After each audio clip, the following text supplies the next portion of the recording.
Punjabi radio US ਸੁਣ ਰਹੇ ਸਾਰੇ ਹੀ ਸਰੋਤਿਆਂ ਨੂੰ ਬਲਵਿੰਦਰ ਕੌਰ ਵੱਲੋਂ ਪਿਆਰ ਭਰੀ ਸਤਿ ਸ਼੍ਰੀ ਅਕਾਲ। ਸਰੋਤੇ ਪ੍ਰੋਗਰਾਮ ਖਬਰ ਤੇ ਨਜ਼ਰ ਵਿੱਚ ਹੋਣਗੇ ਸਾਡੇ ਨਾਲ ਬਲਤੇਜ ਪੰਨੂ ਦੱਸਣਗੇ ਭਾਰਤ ਵਿੱਚ ਪੰਜਾਬ ਦੇ ਵਿੱਚ ਕੀ ਕੁਝ ਵਾਪਰਿਆ। ਖਬਰਾਂ ਤੇ ਨਜ਼ਰ ਮਾਰਾਂਗੇ। ਖਬਰਾਂ ਤੋਂ ਪਹਿਲਾਂ ਧੰਨਵਾਦ ਸਾਡੇ ਸਪਾਂਸਰਸ ਦਾ ਜਿਨ੍ਹਾਂ ਨੇ ਇਸ ਪ੍ਰੋਗਰਾਮ ਨੂੰ ਸਪਾਂਸਰ ਕੀਤਾ, ਸਭ ਤੱਕ ਪਹੁੰਚਾਇਆ। ਟਰਕੀਆਨਾ ਇਮੀਗ੍ਰੇਸ਼ਨ ਲਾ firm 4159090503, ਕਰਮੇਲ ਲਿੱਦੜ, Jaswant Singh, Ravinder Singh, Pritam Singh Gill, Gurmeet Singh, Surinder Kaur Thind, Raminderpal Singh Basra, Bakersfield, Mandeep Singh ਕਾਲੋਂ ਮਡਸਟੋ, Resham Singh ਜੁਬਾ city, Manjeet Singh ਦੀਵਾਨਾ, ਬੂਟਾ ਸਿੰਘ ਰਾਣੀਪੁਰ ਫਰਜ਼ਨੋ, ਸਤਨਾਮ ਸਿੰਘ ਸ਼ੇਰਗਿੱਲ ਸਲਮਾ, ਗੁਰਦੀਪ ਸਿੰਘ ਬਿਰਦੀ ਗਲੋਬਸ, ਖਾਲਸਾ ਇੰਸ਼ੋਰੈਂਸ ਏਜੰਸੀ ਸੈਨੋਜੇ 4082722500। ਘਰਾਂ ਦੀ, ਕਾਰਾਂ ਦੀ, ਲਾਈਫ ਦੀ, ਹੈਲਥ ਦੀ, ਬਿਜ਼ਨਸ ਦੀ ਇੰਸ਼ੋਰੈਂਸ ਕਰਦੇ ਨੇ, ਕਾਲ ਕਰ ਸਕਦੇ ਹੋ। ਆਪ ਸਭ ਦਾ ਬਹੁਤ ਬਹੁਤ ਧੰਨਵਾਦ। ਪ੍ਰੋਗਰਾਮਾਂ ਨੂੰ ਸਪਾਂਸਰ ਕਰਦੇ ਹੋ, ਸਭ ਤੱਕ ਪਹੁੰਚਾਉਂਦੇ ਹੋ, ਬਹੁਤ ਬਹੁਤ ਧੰਨਵਾਦ। ਬਲਤੇਜ ਪੰਨੂ, ਸਤਿ ਸ਼੍ਰੀ ਅਕਾਲ, ਸਵਾਗਤ ਹੈ ਜੀ। ਸਤਿ ਸ਼੍ਰੀ ਅਕਾਲ ਜੀ, ਧੰਨਵਾਦ ਜੀ, ਬਹੁਤ ਮਿਹਰਬਾਨੀ। ਇੰਡੀਆ ਗੇਟ ਤੋਂ ਅਮਰਜੋਤੀ ਸਮਾਪਤ ਤੇ ਹੁਣ ਵਿਵਾਦ ਭਖਿਆ। ਬਿਲਕੁਲ, ਇਹ ਐਕਚੁਅਲੀ ਜਿਹੜਾ ਇਸ ਵੇਲੇ ਨਵਾਂ ਵਿਵਾਦ ਖੜਾ ਹੋਇਆ, ਇਹ ਇਸ ਗੱਲ ਨੂੰ ਲੈ ਕੇ ਖੜਾ ਹੋ ਗਿਆ ਕਿ ਜਿਹੜੀ ਅਮਰ ਜੋਤੀ ਲਾਈ ਹੋਈ ਸੀ ਪਿਛਲੇ ਬਹੁਤ ਸਾਰੇ ਸਾਲਾਂ ਤੋਂ, ਜਦੋਂ 1971 ਵਾਲੀ ਜਿਹੜੀ ਜੰਗ ਹੋਈ ਆ ਉਸ ਵੇਲੇ ਤੋਂ ਉਹਨੂੰ ਉੱਥੋਂ ਸਮਾਪਤ ਕਰ ਦਿੱਤਾ ਗਿਆ, ਔਰ ਜਿਹਦੇ ਕਰਕੇ ਇਹ ਵਿਵਾਦ ਸ਼ੁਰੂ ਹੋ ਗਿਆ। ਦੱਸਿਆ ਜਿਹੜਾ ਕਿਹਾ ਇਹ ਜਾ ਰਿਹਾ ਕਿ ਇਹਨੂੰ ਹੁਣ ਦੂਸਰੀ ਜਗ੍ਹਾ ਦੇ ਉੱਤੇ ਕੌਮੀ ਜੰਗੀ ਯਾਦਗਾਰ ਜਿਹੜਾ ਉੱਥੇ ਲਾ ਦਿੱਤਾ ਗਿਆ। ਇਹਦੇ ਦੌਰਾਨ ਜਿਹੜੀ ਇਹ ਲਾਟ ਸੀ, ਇਹਨੂੰ ਇਕੱਠਾ ਕਰਨ ਲਈ ਵਿਸ਼ੇਸ਼ ਮਸ਼ਾਲ ਜਿਹੜੇ ਸੀ ਉਹਨਾਂ ਦੀ ਵਰਤੋਂ ਕੀਤੀ ਗਈ। ਇੰਡੀਆ ਗੇਟ ਦੇ ਵਿੱਚ ਸਥਿਤ ਰਾਸ਼ਟਰੀ ਜੰਗੀ ਯਾਦਗਾਰ ਦੇ ਵਿੱਚ ਅਮਨ ਜੋਤੀ ਜੋਤ ਨੂੰ ਲਾਟ ਦੇ ਨਾਲ ਬਣਾਉਣ ਲਈ ਅੱਧੇ ਘੰਟੇ ਦੀ ਰਸਮ ਅਦਾ ਕੀਤੀ ਗਈ। ਇਹਦੇ ਵਿੱਚ ਫੌਜੀ ਜਿਹੜੇ ਆਫੀਸਰ ਸੀ ਹਾਈ ਰੈਂਕ ਦੇ, ਉਹ ਸ਼ਾਮਲ ਹੋਏ। 1972 ਦੇ ਵਿੱਚ ਇੰਡੀਆ ਗੇਟ ਦੇ ਉੱਤੇ ਬਣਾਈ ਗਈ ਸੀ ਇਹ। 71 ਦੀ ਭਾਰਤ ਪਾਕਿਸਤਾਨ ਜੰਗ ਵੇਲੇ ਸ਼ਹੀਦ ਹੋਏ ਫੌਜੀਆਂ ਨੂੰ ਸਮਰਪਿਤ ਸੀ। ਇਹਦਾ ਉਦਘਾਟਨ 26 ਜਨਵਰੀ 1972 ਦੇ ਵਿੱਚ ਉਦੋਂ ਦੀ ਪ੍ਰਧਾਨ ਮੰਤਰੀ ਇੰਦਰਾ ਗਾਂਧੀ ਹੋਰਾਂ ਨੇ ਕੀਤਾ ਸੀਗਾ। ਤੇ ਅਗਲਾ ਇਹ ਕਿ ਕੌਮੀ ਜੰਗੀ ਯਾਦਗਾਰ ਦਾ ਉਦਘਾਟਨ ਪ੍ਰਧਾਨ ਮੰਤਰੀ ਨਰਿੰਦਰ ਮੋਦੀ ਹੋਰਾਂ ਨੇ 25 ਫਰਵਰੀ 19 ਨੂੰ ਕੀਤਾ ਸੀਗਾ। ਸੋ ਮੇਰਾ ਖਿਆਲ ਕਹਾਣੀ ਸਮਝ ਆ ਜੂਗੀ ਕਿ ਉਹ ਇਹ ਸੋਚਦੇ ਆ ਕਿ ਨਾਮ ਉਹਨਾਂ ਦਾ ਹੋਣਾ ਚਾਹੀਦਾ। ਜਦੋਂ ਉਸ ਜਗ੍ਹਾ ਤੋਂ ਇੰਡੀਆ ਗੇਟ ਤੋਂ ਮਿਟਾਤੀ ਤਾਂ ਇੱਕ ਸਾਬਕਾ ਪ੍ਰਧਾਨ ਮੰਤਰੀ ਦਾ ਨਾਮ ਮਿਟ ਗਿਆ, ਮੌਜੂਦਾ ਵਾਲੇ ਦਾ ਭਾਵੇਂ 19 ਨੂੰ ਹੀ ਰੱਖਿਆ ਹੋਇਆ ਉਹ ਰਹਿ ਗਿਆ। ਕਾਂਗਰਸ ਨੇ ਭਾਜਪਾ ਸਰਕਾਰ ਦੀ ਨਿਖੇਧੀ ਕੀਤੀ ਹੈ ਇਸ ਮਾਮਲੇ ਦੇ ਉੱਤੇ। ਇਹ ਕਿਹਾ ਕਿ ਇੰਡੀਆ ਗੇਟ ਦੇ ਉੱਤੇ ਅਮਰ ਜਵਾਨ ਜੋਤੀ ਨੂੰ ਬੁਝਾ ਕੇ ਇਹਨੂੰ ਕੌਮੀ ਜੰਗੀ ਸਮਾਰਕ ਦੀ ਸਦੀਵੀ ਲਾਟ ਦੇ ਵਿੱਚ ਮਿਲਾਉਣਾ ਇਤਿਹਾਸ ਮਿਟਾਉਣ ਦੇ ਬਰਾਬਰ ਹੈ। ਕਾਂਗਰਸ ਆਗੂ ਰਾਹੁਲ ਗਾਂਧੀ ਨੇ ਟਵੀਟ ਕੀਤਾ ਕਿ ਬੜੇ ਦੁੱਖ ਦੀ ਗੱਲ ਹੈ ਕਿ ਅਮਰ ਜਵਾਨ ਜੋਤੀ ਸਾਡੇ ਜਿਹੜੇ ਸਿਪਾਹੀ ਨੇ ਬਹਾਦਰ, ਉਹਨਾਂ ਦੀ ਯਾਦ ਦੇ ਵਿੱਚ ਸੀ ਤੇ ਇਹ ਹੁਣ ਬੁਝਾ ਦਿੱਤੀ ਗਈ ਹੈ। ਉਹ ਕਹਿੰਦੇ ਕਿ ਕੁਝ ਲੋਕ ਦੇਸ਼ ਭਗਤੀ ਤੇ ਕੁਰਬਾਨੀ ਨੂੰ ਨਹੀਂ ਸਮਝ ਸਕਦੇ। ਕੋਈ ਗੱਲ ਨਹੀਂ, ਕਾਂਗਰਸ ਆਪਣੇ ਜਵਾਨਾਂ ਲਈ ਅਮਰ ਜਵਾਨ ਜੋਤੀ ਨੂੰ ਇੱਕ ਵਾਰੀ ਫੇਰ ਜਿਹੜਾ ਉਹ ਜਲਾਊਗੀ। ਕਾਂਗਰਸ ਦੇ ਸੰਸਦ ਮੈਂਬਰ ਮਨੀਸ਼ ਤਿਵਾੜੀ ਨੇ ਇਸ ਫੈਸਲੇ ਦਾ ਵਿਰੋਧ ਕੀਤਾ। ਉਹਨੇ ਕਿਹਾ ਕਿ ਅਮਰ ਜਵਾਨ ਜੋਤੀ ਦਾ ਭਾਰਤ ਦੇ ਲੋਕਾਂ ਦੇ ਮਨਾਂ ਦੇ ਵਿੱਚ ਵਿਸ਼ੇਸ਼ ਜਗ੍ਹਾ ਹੈ, ਔਰ ਇਸ ਲਾਟ ਨੂੰ ਬੁਝਾ ਕੇ ਰਾਸ਼ਟਰੀ ਜੰਗੀ ਯਾਦਗਾਰ ਦੀ ਲਾਟ ਦੇ ਵਿੱਚ ਮਿਲਾਉਣਾ ਰਾਸ਼ਟਰੀ ਦੁਖਾਂਤ ਹੈ ਤੇ ਇਤਿਹਾਸ ਨੂੰ ਮਿਟਾਉਣ ਦੀ ਇਹ ਕੋਸ਼ਿਸ਼ ਜਿਹੜੀ ਉਹ ਹੈ।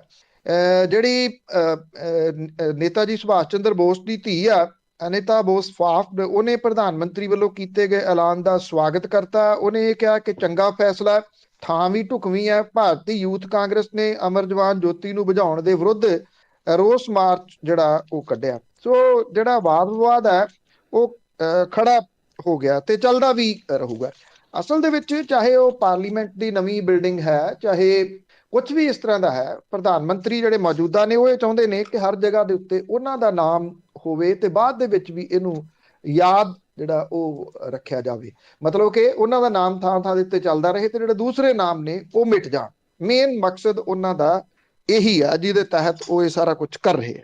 ਬਿਲਕੁਲ ਜੀ, ਕੋਈ ਹੋਰ ਆਊਗਾ ਇਹਨਾਂ ਦਾ ਨਾਮ ਮਿਟਾ ਦਊਗਾ, ਫਿਰ ਜਿਹੜੀ ਪਿਰਤ ਇਹ ਪਾ ਰਹੇ ਆ ਚੰਗੀ ਨਹੀਂ ਗੀ। ਤੇ ਅੱਗੇ ਮੁੱਖ ਮੰਤਰੀ ਚੰਨੀ ਦੀ ਗੱਲ ਕਰੀਏ, ਜਦੋਂ ਇਹ ਆਏ ਆ ਤੇ ਜਿਹੜੀ ਕਾਂਗਰਸ ਆ ਉਹ ਬਾਹਰ ਨਿਕਲ ਜੋਗੀ ਹੋਈ ਸੀ, ਪਰ ਹੁਣ ਵਿਰੋਧੀਆਂ ਵੱਲੋਂ ਚਫੇਰਿਓਂ ਘਿਰੇ ਹੋਏ ਆ।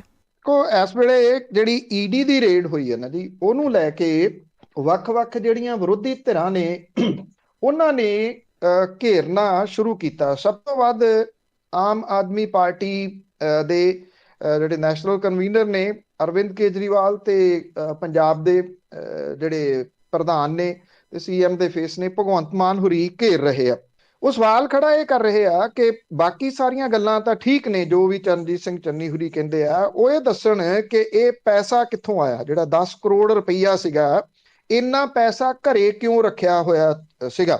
ਉਹਨਾਂ ਤੋਂ ਇਲਾਵਾ ਜਿਹੜੇ ਬਾਕੀ ਨੇ ਵਿਰੋਧੀ ਧਿਰਾਂ ਵਾਲੇ, ਸੁਖਬੀਰ ਸਿੰਘ ਬਾਦਲ ਹੋਰਾਂ ਨੇ ਇਹ ਗੱਲ ਕਹੀ ਆ ਕਿ ਪੰਜਾਬ ਲੁੱਟ ਕੇ ਹੁਣ ਈਡੀ ਤੋਂ ਡਰ ਰਹੇ ਆ ਸੁਖਬੀਰ ਸਿੰਘ ਬਾਦਲ ਹੋਰੀ।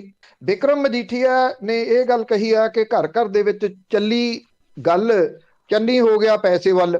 ਉਹਨਾਂ ਇਹ ਵੀ ਕਿਹਾ ਕਿ ਅੱਜ ਉਹ ਖੁਲਾਸੇ ਕਰਨਗੇ ਕਿ ਚਰਨਜੀਤ ਸਿੰਘ ਚੰਨੀ ਹੋਰਾਂ ਨੇ ਹੋਰ ਕਿਹੜੀ ਕਿਹੜੀ ਕਰਪਸ਼ਨ ਕੀਤੀ ਹੈ। ਹੋਰ ਤਾਂ ਹੋਰ ਕੈਪਟਨ ਅਮਰਿੰਦਰ ਸਿੰਘ ਹੋਰਾਂ ਨੇ ਵੀ ਚਰਨਜੀਤ ਸਿੰਘ ਚੰਨੀ ਨੂੰ ਘੇਰ ਲਿਆ। ਇਹ ਕਿਹਾ ਕਿ ਇਹ ਸੂਟ ਕੇਸ ਵਾਲੀ ਸਰਕਾਰ ਹੈ। ਉਹਨਾਂ ਨੇ ਇਹ ਕਿਹਾ ਕਿ ਈਡੀ ਦੇ ਛਾਪਿਆਂ ਨੇ ਕਰੋੜਾਂ ਰੁਪਏ ਦਾ ਪਰਦਾ ਫਾਸ਼ ਕੀਤਾ ਤੇ ਬਦਕਿਸਮਤੀ ਦੇ ਨਾਲ ਜਿਹੜੇ ਚਰਨਜੀਤ ਸਿੰਘ ਚੰਨੀ ਨੇ ਉਹ ਗੈਰ ਕਾਨੂੰਨੀ ਰੇਤ ਮਾਫੀਏ ਦੇ ਵਿੱਚ ਸ਼ਾਮਲ ਨੇ। ਇਹ ਵੀ ਕਿਹਾ ਕਿ ਇਹਦੇ ਨਾਲ ਪਾਰਟੀ ਦੇ ਹਿੱਤਾਂ ਨੂੰ ਨੁਕਸਾਨ ਪਹੁੰਚਿਆ ਤੇ ਸੋਨੀਆ ਗਾਂਧੀ ਹੁਰੀ ਉਹਨਾਂ ਦੇ ਸਵਾਲਾਂ ਦਾ ਜਵਾਬ ਦੇਣ ਦੇ ਅਸਮਰੱਥ ਹੈ। ਸਾਬਕਾ ਮੁੱਖ ਮੰਤਰੀ ਨੇ ਇਹ ਵੀ ਕਹਿਤਾ ਕਿ 3 ਮਹੀਨਿਆਂ ਦੇ ਵਿੱਚ ਪੰਜਾਬ ਦੇ ਵਿੱਚ ਬਦਲੀਆਂ ਤੇ ਤਾਇਨਾਤੀਆਂ ਨੂੰ ਇੱਕ ਉਦਯੋਗ ਬਣਾਤਾ। ਉਹਨਾਂ ਨੇ ਇਹ ਗੱਲ ਕਹੀ ਹੈ ਕਿ ਇਹ ਲੋਕਾਂ ਦੀ ਨਹੀਂ, ਸਗੋਂ ਟਰਾਂਸਫਰ, ਪੋਸਟਿੰਗ ਤੇ ਸੂਟਕੇਸ ਦੀ ਸਰਕਾਰ ਬਣ ਗਈ ਹੈ। ਇਹ ਵੀ ਕਿਹਾ ਕਿ ਸ਼ੁਰੂਆਤੀ ਦੌਰ ਦੇ ਵਿੱਚ ਉਹਨਾਂ ਨੇ ਚੰਨੀ ਹੋਰਾਂ ਦੀ ਤਾਰੀਫ ਕੀਤੀ ਸੀ, ਪਰ ਉਹਨਾਂ ਨੇ ਕਿਹਾ ਕਿ ਉਹ ਤਾਂ ਪੈਸੇ ਇਕੱਠੇ ਕਰਨ ਵਾਲੇ ਪਾਸੇ ਨੂੰ ਹੋ ਗਏ। ਮੈਂ ਤਾਂ ਕਰਕੇ ਕਿਹਾ ਵੀ ਹੋਰ ਤਾਂ ਹੋਰ ਵੀ ਕੈਪਟਨ ਅਮਰਿੰਦਰ ਸਿੰਘ ਜੇ ਕਿਸੇ ਵਿਅਕਤੀ ਨੂੰ ਘੇਰ ਰਹੇ ਆ, ਕਿਉਂਕਿ ਇਸ ਵੇਲੇ ਸਭ ਤੋਂ ਨਾਪਸੰਦ ਕੀਤੇ ਜਾਣ ਵਾਲੇ ਜਿਹੜੇ ਪੋਲੀਟੀਸ਼ੀਅਨਸ ਨੇ ਪੰਜਾਬ ਦੇ, ਉਹਨਾਂ ਦੇ ਵਿੱਚੋਂ ਕੈਪਟਨ ਅਮਰਿੰਦਰ ਸਿੰਘ ਹੁਰੀ ਇੱਕ ਨੇ। ਜੇ ਉਹ ਵੀ ਤਵਾ ਲਾ ਰਹੇ ਆ ਤੇ ਇਟ ਮੀਨਸ ਕਿ ਚਰਨਜੀਤ ਸਿੰਘ ਚੰਨੀ ਹੁਰੀ ਫਸ ਗਏ। ਉਧਰ ਚਰਨਜੀਤ ਸਿੰਘ ਚੰਨੀ ਹੋਰਾਂ ਨੇ ਇਹ ਗੱਲ ਕਹੀ ਹੈ ਕਿ ਈਡੀ ਦੇ ਵੱਲੋਂ ਫੜੀ ਗਈ ਰਕਮ ਦੇ ਨਾਲ ਉਹਨਾਂ ਦਾ ਤੇ ਉਹਨਾਂ ਦੇ ਕਿਸੇ ਵੀ ਪਰਿਵਾਰਕ ਮੈਂਬਰ ਦਾ ਕੋਈ ਸਬੰਧ ਨਹੀਂਗਾ। ਇਹ ਵੀ ਕਹਿਤਾ ਕਿ ਜਿਹੜੇ ਫਲੈਟ ਦੇ ਵਿੱਚੋਂ ਇਹ ਰਕਮ ਫੜੀ ਗਈ ਆ, ਉਹ ਫਲੈਟ ਵੀ ਉਹਨਾਂ ਦੇ ਰਿਸ਼ਤੇਦਾਰ ਦਾ ਨਹੀਂ, ਪਰ ਵਿਰੋਧੀ ਪਾਰਟੀਆਂ ਖਾਸ ਕਰਕੇ ਕੇਜਰੀਵਾਲ ਉਹਨਾਂ ਨੂੰ ਜਾਣਬੁੱਝ ਕੇ ਬਦਨਾਮ ਕਰ ਰਹੇ ਆ, ਜਿਹਨੂੰ ਪੰਜਾਬ ਦੇ ਸੂਝਵਾਨ ਲੋਕ ਕਦੇ ਬਰਦਾਸ਼ਤ ਨਹੀਂ ਕਰਨਗੇ। ਇਹ ਵੀ ਕਹਿ ਦਿੱਤਾ ਚਰਨਜੀਤ ਸਿੰਘ ਚੰਨੀ ਹੋਰਾਂ ਨੇ ਕਿ ਉਹ ਪਾਰਟੀ ਤੋਂ ਪਰਮਿਸ਼ਨ ਮੰਗ ਰਹੇ ਆ ਔਰ ਉਹ ਕਹਿੰਦੇ ਕਿ ਉਹ ਮਾਣਹਾਨੀ ਦਾ ਕੇਸ ਕਰਨਗੇ ਅਰਵਿੰਦ ਕੇਜਰੀਵਾਲ ਹੋਰਾਂ ਦੇ ਉੱਤੇ। ਪਰਮਿਸ਼ਨ ਕਹਿੰਦੇ ਕਿ ਮੰਗੀ ਜਾ ਰਹੀ ਹੈ ਪਾਰਟੀ ਤੋਂ, ਔਰ ਪਾਰਟੀ ਪਰਮਿਸ਼ਨ ਦੇਊਗੀ ਜਾਂ ਨਹੀਂ ਇਹਦੇ ਬਾਰੇ ਤਾਂ ਉਹਨਾਂ ਨੇ ਕੁਝ ਕਲੀਅਰ ਜਿਹੜਾ ਉਹ ਨਹੀਂ ਕੀਤਾ, ਪਰ ਇੰਨਾ ਜ਼ਰੂਰ ਇਹ ਕਹਿਤਾ ਕਿ ਮੈਂ ਮਾਣਹਾਨੀ ਦਾ ਕੇਸ ਕਰੂੰਗਾ ਕਿਉਂਕਿ ਮੈਨੂੰ ਬਦਨਾਮ ਕੀਤਾ ਜਾ ਰਿਹਾ। ਉਧਰ ਅਰਵਿੰਦ ਕੇਜਰੀਵਾਲ ਹੋਰਾਂ ਨੇ ਜਵਾਬ ਦਿੰਦਿਆਂ ਹੋਇਆ ਇਹਦੇ ਉੱਤੇ ਟਵੀਟ ਕਰਤਾ ਕਿ ਸਾਡਾ ਜਿਹੜਾ ਸਰਵੇ ਆ ਉਹ ਇਹ ਦੱਸ ਰਿਹਾ ਹੈ ਕਿ ਚਰਨਜੀਤ ਸਿੰਘ ਚੰਨੀ ਹੁਰੀ ਆਪਣੇ ਹਲਕੇ ਚਮਕੌਰ ਸਾਹਿਬ ਤੋਂ ਆਪਣੀ ਸੀਟ ਹਾਰ ਰਹੇ ਆ ਜਾਂ ਨਹੀਂ ਹਾਰ ਰਹੇ, ਇਹ ਸਰਵੇ ਆਮ ਆਦਮੀ ਪਾਰਟੀ ਦਾ ਹੋ ਸਕਦਾ, ਪਰ ਉਹਨਾਂ ਨੇ ਸਟਾਇਰ ਦੇ ਰੂਪ ਦੇ ਵਿੱਚ ਇੱਕ ਤਕੜਾ ਹਮਲਾ ਚਰਨਜੀਤ ਸਿੰਘ ਚੰਨੀ ਹੋਰਾਂ ਦੇ ਉੱਤੇ ਜ਼ਰੂਰ ਜਿਹੜਾ ਉਹ ਕਰ ਦਿੱਤਾ। ਈਡੀ ਦੇ ਛਾਪਿਆਂ ਤੋਂ ਬਾਅਦ ਚਰਨਜੀਤ ਸਿੰਘ ਚੰਨੀ ਹੁਰੀ ਖੁਦ ਨੂੰ ਬਚਾਉਣ ਦੇ ਯਤਨਾਂ ਦੇ ਵਿੱਚ ਨੇ। ਕਾਹਲੀ ਦੇ ਵਿੱਚ ਉਹਨਾਂ ਨੇ ਜਿਹੜੀਆਂ ਪ੍ਰੈਸ ਕਾਨਫਰੰਸਾਂ ਕੀਤੀਆਂ ਉਹ ਸਭ ਨੂੰ ਪਤਾ ਸ਼ੁਰੂਆਤੀ ਦੌਰ ਦੇ ਵਿੱਚ, ਔਰ ਜਿਸ ਤਰੀਕੇ ਦੀ ਪ੍ਰੈਸ ਕਾਨਫਰੰਸ ਜਦੋਂ ਦੇ ਉਹ ਮੁੱਖ ਮੰਤਰੀ ਬਣੇ ਆ ਕਰਦੇ ਰਹੇ ਆ, ਉਦੋਂ ਦੀਆਂ ਉਸ ਤਰੀਕੇ ਦੀਆਂ ਇਹ ਪ੍ਰੈਸ ਕਾਨਫਰੰਸ ਨਹੀਂ ਸੀਗੀ। ਇਹਦੇ ਵਿੱਚ ਉਤਰਿਆ ਹੋਇਆ ਚਿਹਰਾ ਤੇ ਖੁਦ ਨੂੰ ਬਚਾਓ ਦੇ ਤਰੀਕੇ ਦੇ ਨਾਲ ਉਹਨਾਂ ਨੇ ਪੇਸ਼ ਕੀਤਾ। ਹਾਈ ਕਮਾਂਡ ਦੇ ਵੱਲੋਂ ਵੀ ਜਿਵੇਂ ਅਪਰੋਚ ਕੀਤੀ ਗਈ ਚੋਣ ਕਮਿਸ਼ਨ ਤੱਕ, ਉੱਥੋਂ ਇਹ ਸਿੱਧਮ ਸਿੱਧਾ ਲੱਗ ਰਿਹਾ ਕਿ ਕਾਂਗਰਸ ਦੇ ਅੰਦਰ ਵੀ ਘਬਰਾਹਟ ਬਹੁਤ ਆ ਇਸ ਮਾਮਲੇ ਨੂੰ ਲੈ ਕੇ, ਕਿਉਂਕਿ ਕਾਂਗਰਸ ਚਰਨਜੀਤ ਸਿੰਘ ਚੰਨੀ ਹੋਰਾਂ ਨੂੰ ਮੁੱਖ ਮੰਤਰੀ ਦੇ ਚਿਹਰੇ ਵਜੋਂ ਪੇਸ਼ ਕਰਨਾ ਚਾਹੁੰਦੀ ਹੈ, ਜਦੋਂ ਕਿ ਈਡੀ ਦੇ ਵੱਲੋਂ ਮਾਰੇ ਛਾਪਿਆਂ ਨੇ ਜਿਹੜਾ ਜੀ ਉਹਦੀ ਖੇਡ ਕਿਤੇ ਨਾ ਕਿਤੇ ਤਾਂ ਖਰਾਬ ਕੀਤੀ ਹੈ, ਕਾਫੀ ਖਰਾਬ ਹੋਈ ਹੈ ਜੀ, ਥੋੜੀ ਵੀ ਨਹੀਂ। ਤੇ ਅੱਗੇ ਭਾਜਪਾ ਦੀ ਜੇ ਗੱਲ ਕਰੀਏ, ਉਸਨੇ ਵੀ ਪਹਿਲੀ ਸੂਚੀ ਤਾਂ ਕਰ ਦਿੱਤੀ, ਪਰ ਦੂਜੀਆਂ ਪਾਰਟੀਆਂ ਦੇ ਬੰਦਿਆਂ ਤੇ ਦਾਅ ਖੇਡਿਆ ਗਿਆ। ਦੇਖੋ ਇਹ ਇਸ ਵੇਲੇ ਜਿਹੜੀਆਂ ਸੂਚੀਆਂ ਨੇ ਉਹ ਜਾਰੀ ਹੋ ਰਹੀਆਂ ਨੇ, ਵੱਖ-ਵੱਖ ਪਾਰਟੀਆਂ ਦੀਆਂ। ਸੂਚੀ ਤਾਂ ਜਾਰੀ ਜਿਹੜਾ ਅਕਾਲੀ ਦਲ ਸੰਯੁਕਤ ਹੈ ਢੀਂਡਸਾ ਸਾਹਿਬ ਵਾਲਾ, ਉਹਨਾਂ ਨੇ ਵੀ ਆਪਣੀ ਜਾਰੀ ਕੀਤੀ ਆ। 12 ਉਮੀਦਵਾਰਾਂ ਦਾ ਐਲਾਨ ਉਹਨਾਂ ਨੇ ਕਰ ਦਿੱਤਾ। ਉਧਰ ਜਿਹੜੀ ਬੈਂਸਾਂ ਵਾਲੀ ਪਾਰਟੀ ਆ, ਉਹਦੇ ਨਾਲ ਸਮਝੌਤਾ ਸਿਰੇ ਨਹੀਂ ਚੜਿਆ ਭਾਜਪਾ ਦਾ। ਇਹ ਕਿਹਾ ਜਾ ਰਿਹਾ ਕਿ ਉਹ 15 ਸੀਟਾਂ ਮੰਗਦੇ ਸੀ, ਭਾਰਤੀ ਜਨਤਾ ਪਾਰਟੀ 4 ਜਾਂ 5 ਸੀਟਾਂ ਉਹਨਾਂ ਨੂੰ ਦੇਣ ਦੇ ਰੌਂ ਦੇ ਵਿੱਚ ਸੀ। ਗੱਲਬਾਤ ਕਿਸੇ ਸਿਰੇ ਨਹੀਂ ਚੜੀ, ਇਸ ਕਰਕੇ ਇਹ ਸਮਝੌਤਾ ਹਾਲ ਦੀ ਘੜੀ ਕਿਹਾ ਜਾ ਰਿਹਾ ਕਿ ਟੁੱਟ ਗਿਆ। ਭਾਰਤੀ ਜਨਤਾ ਪਾਰਟੀ ਨੇ 34 ਉਮੀਦਵਾਰਾਂ ਦੀ ਆਪਣੀ ਪਹਿਲੀ ਸੂਚੀ ਜਿਹੜੀ ਉਹ ਜਾਰੀ ਕੀਤੀ ਆ। ਇਹਦੇ ਵਿੱਚ ਦਲ ਬਦਲੂਆਂ ਨੂੰ ਪਹਿਲ ਦਿੱਤੀ ਗਈ ਹੈ, ਔਰ ਜਿਹੜੀਆਂ ਟਿਕਟਾਂ ਦਿੱਤੀਆਂ ਗਈਆਂ ਨੇ ਉਹ ਟਿਕਟੂਆਂ ਨੂੰ ਬਹੁਤੀਆਂ ਗਈਆਂ ਨੇ। ਅਕਾਲੀ ਦਲ, ਆਮ ਆਦਮੀ ਪਾਰਟੀ, ਕਾਂਗਰਸ ਛੱਡਣ ਵਾਲੇ ਆਗੂਆਂ ਨੂੰ ਉਮੀਦਵਾਰ ਬਣਾਇਆ ਗਿਆ। ਇਹਦੇ ਵਿੱਚ ਪੰਜਾਬ ਲੋਕ ਕਾਂਗਰਸ ਤੇ ਸੁਖਦੇਵ ਸਿੰਘ ਢੀਂਡਸਾ ਹੋਰਾਂ ਦੀ ਅਗਵਾਈ ਦੇ ਵਿੱਚ ਭਾਰਤੀ ਜਨਤਾ ਪਾਰਟੀ ਆਪਣੇ ਪੈਰ ਲਾਉਣਾ ਚਾਹੁੰਦੀ ਆ, ਪੈਰ ਪਸਾਰਨਾ ਚਾਹੁੰਦੀ ਆ। ਇੱਕ ਗੱਲ ਤਾਂ ਜ਼ਰੂਰ ਹੋਊਗੀ ਕਿ ਭਾਰਤੀ ਜਨਤਾ ਪਾਰਟੀ ਪੂਰੇ ਪੰਜਾਬ ਪੱਧਰ ਦੇ ਉੱਤੇ ਜਿੰਨੀਆਂ ਵੀ ਉਹਨੇ ਸੀਟਾਂ ਲੜਨੀਆਂ ਨੇ ਉਹ ਆਪਣੇ ਪੈਰ ਤਾਂ ਖਿਲਾਰੂਗੀ। 97 ਤੋਂ ਲੈ ਕੇ 17 ਤੱਕ ਹੋਈਆਂ ਚੋਣਾਂ ਦੇ ਦੌਰਾਨ ਭਾਜਪਾ ਅਕਾਲੀ ਦਲ ਬਾਦਲ ਦੇ ਛੋਟੇ ਭਾਈਵਾਲ ਵਜੋਂ 23 ਸੀਟਾਂ ਦੇ ਉੱਤੇ ਉਮੀਦਵਾਰ ਖੜੇ ਕਰਦੀ ਰਹੀ ਸੀ। ਇਸ ਵਾਰੀ ਅਕਾਲੀਆਂ ਦੇ ਨਾਲ ਰਲ ਕੇ ਉਹ ਸੱਤਾ ਦਾ ਆਨੰਦ ਵੀ ਮਾਣਦੀ ਰਹੀ ਇਹਦੇ ਦੌਰਾਨ, ਪਰ ਹੁਣ ਉਹ ਵੱਖਰੀ ਹੋ ਗਈ। ਇਹਦੇ ਵਿੱਚ ਜਿਹੜੀ ਸੂਚੀ ਜਾਰੀ ਕੀਤੀ ਗਈ ਆ, ਉਹਦੇ ਵਿੱਚ 13 ਸਿੱਖ, 12 ਕਿਸਾਨ ਤੇ 8 ਅਨੁਸੂਚਿਤ ਜਾਤੀ ਦੇ ਚਿਹਰਿਆਂ ਨੂੰ ਟਿਕਟਾਂ ਦੇਣ ਦਾ ਦਾਅਵਾ ਕੀਤਾ ਗਿਆ।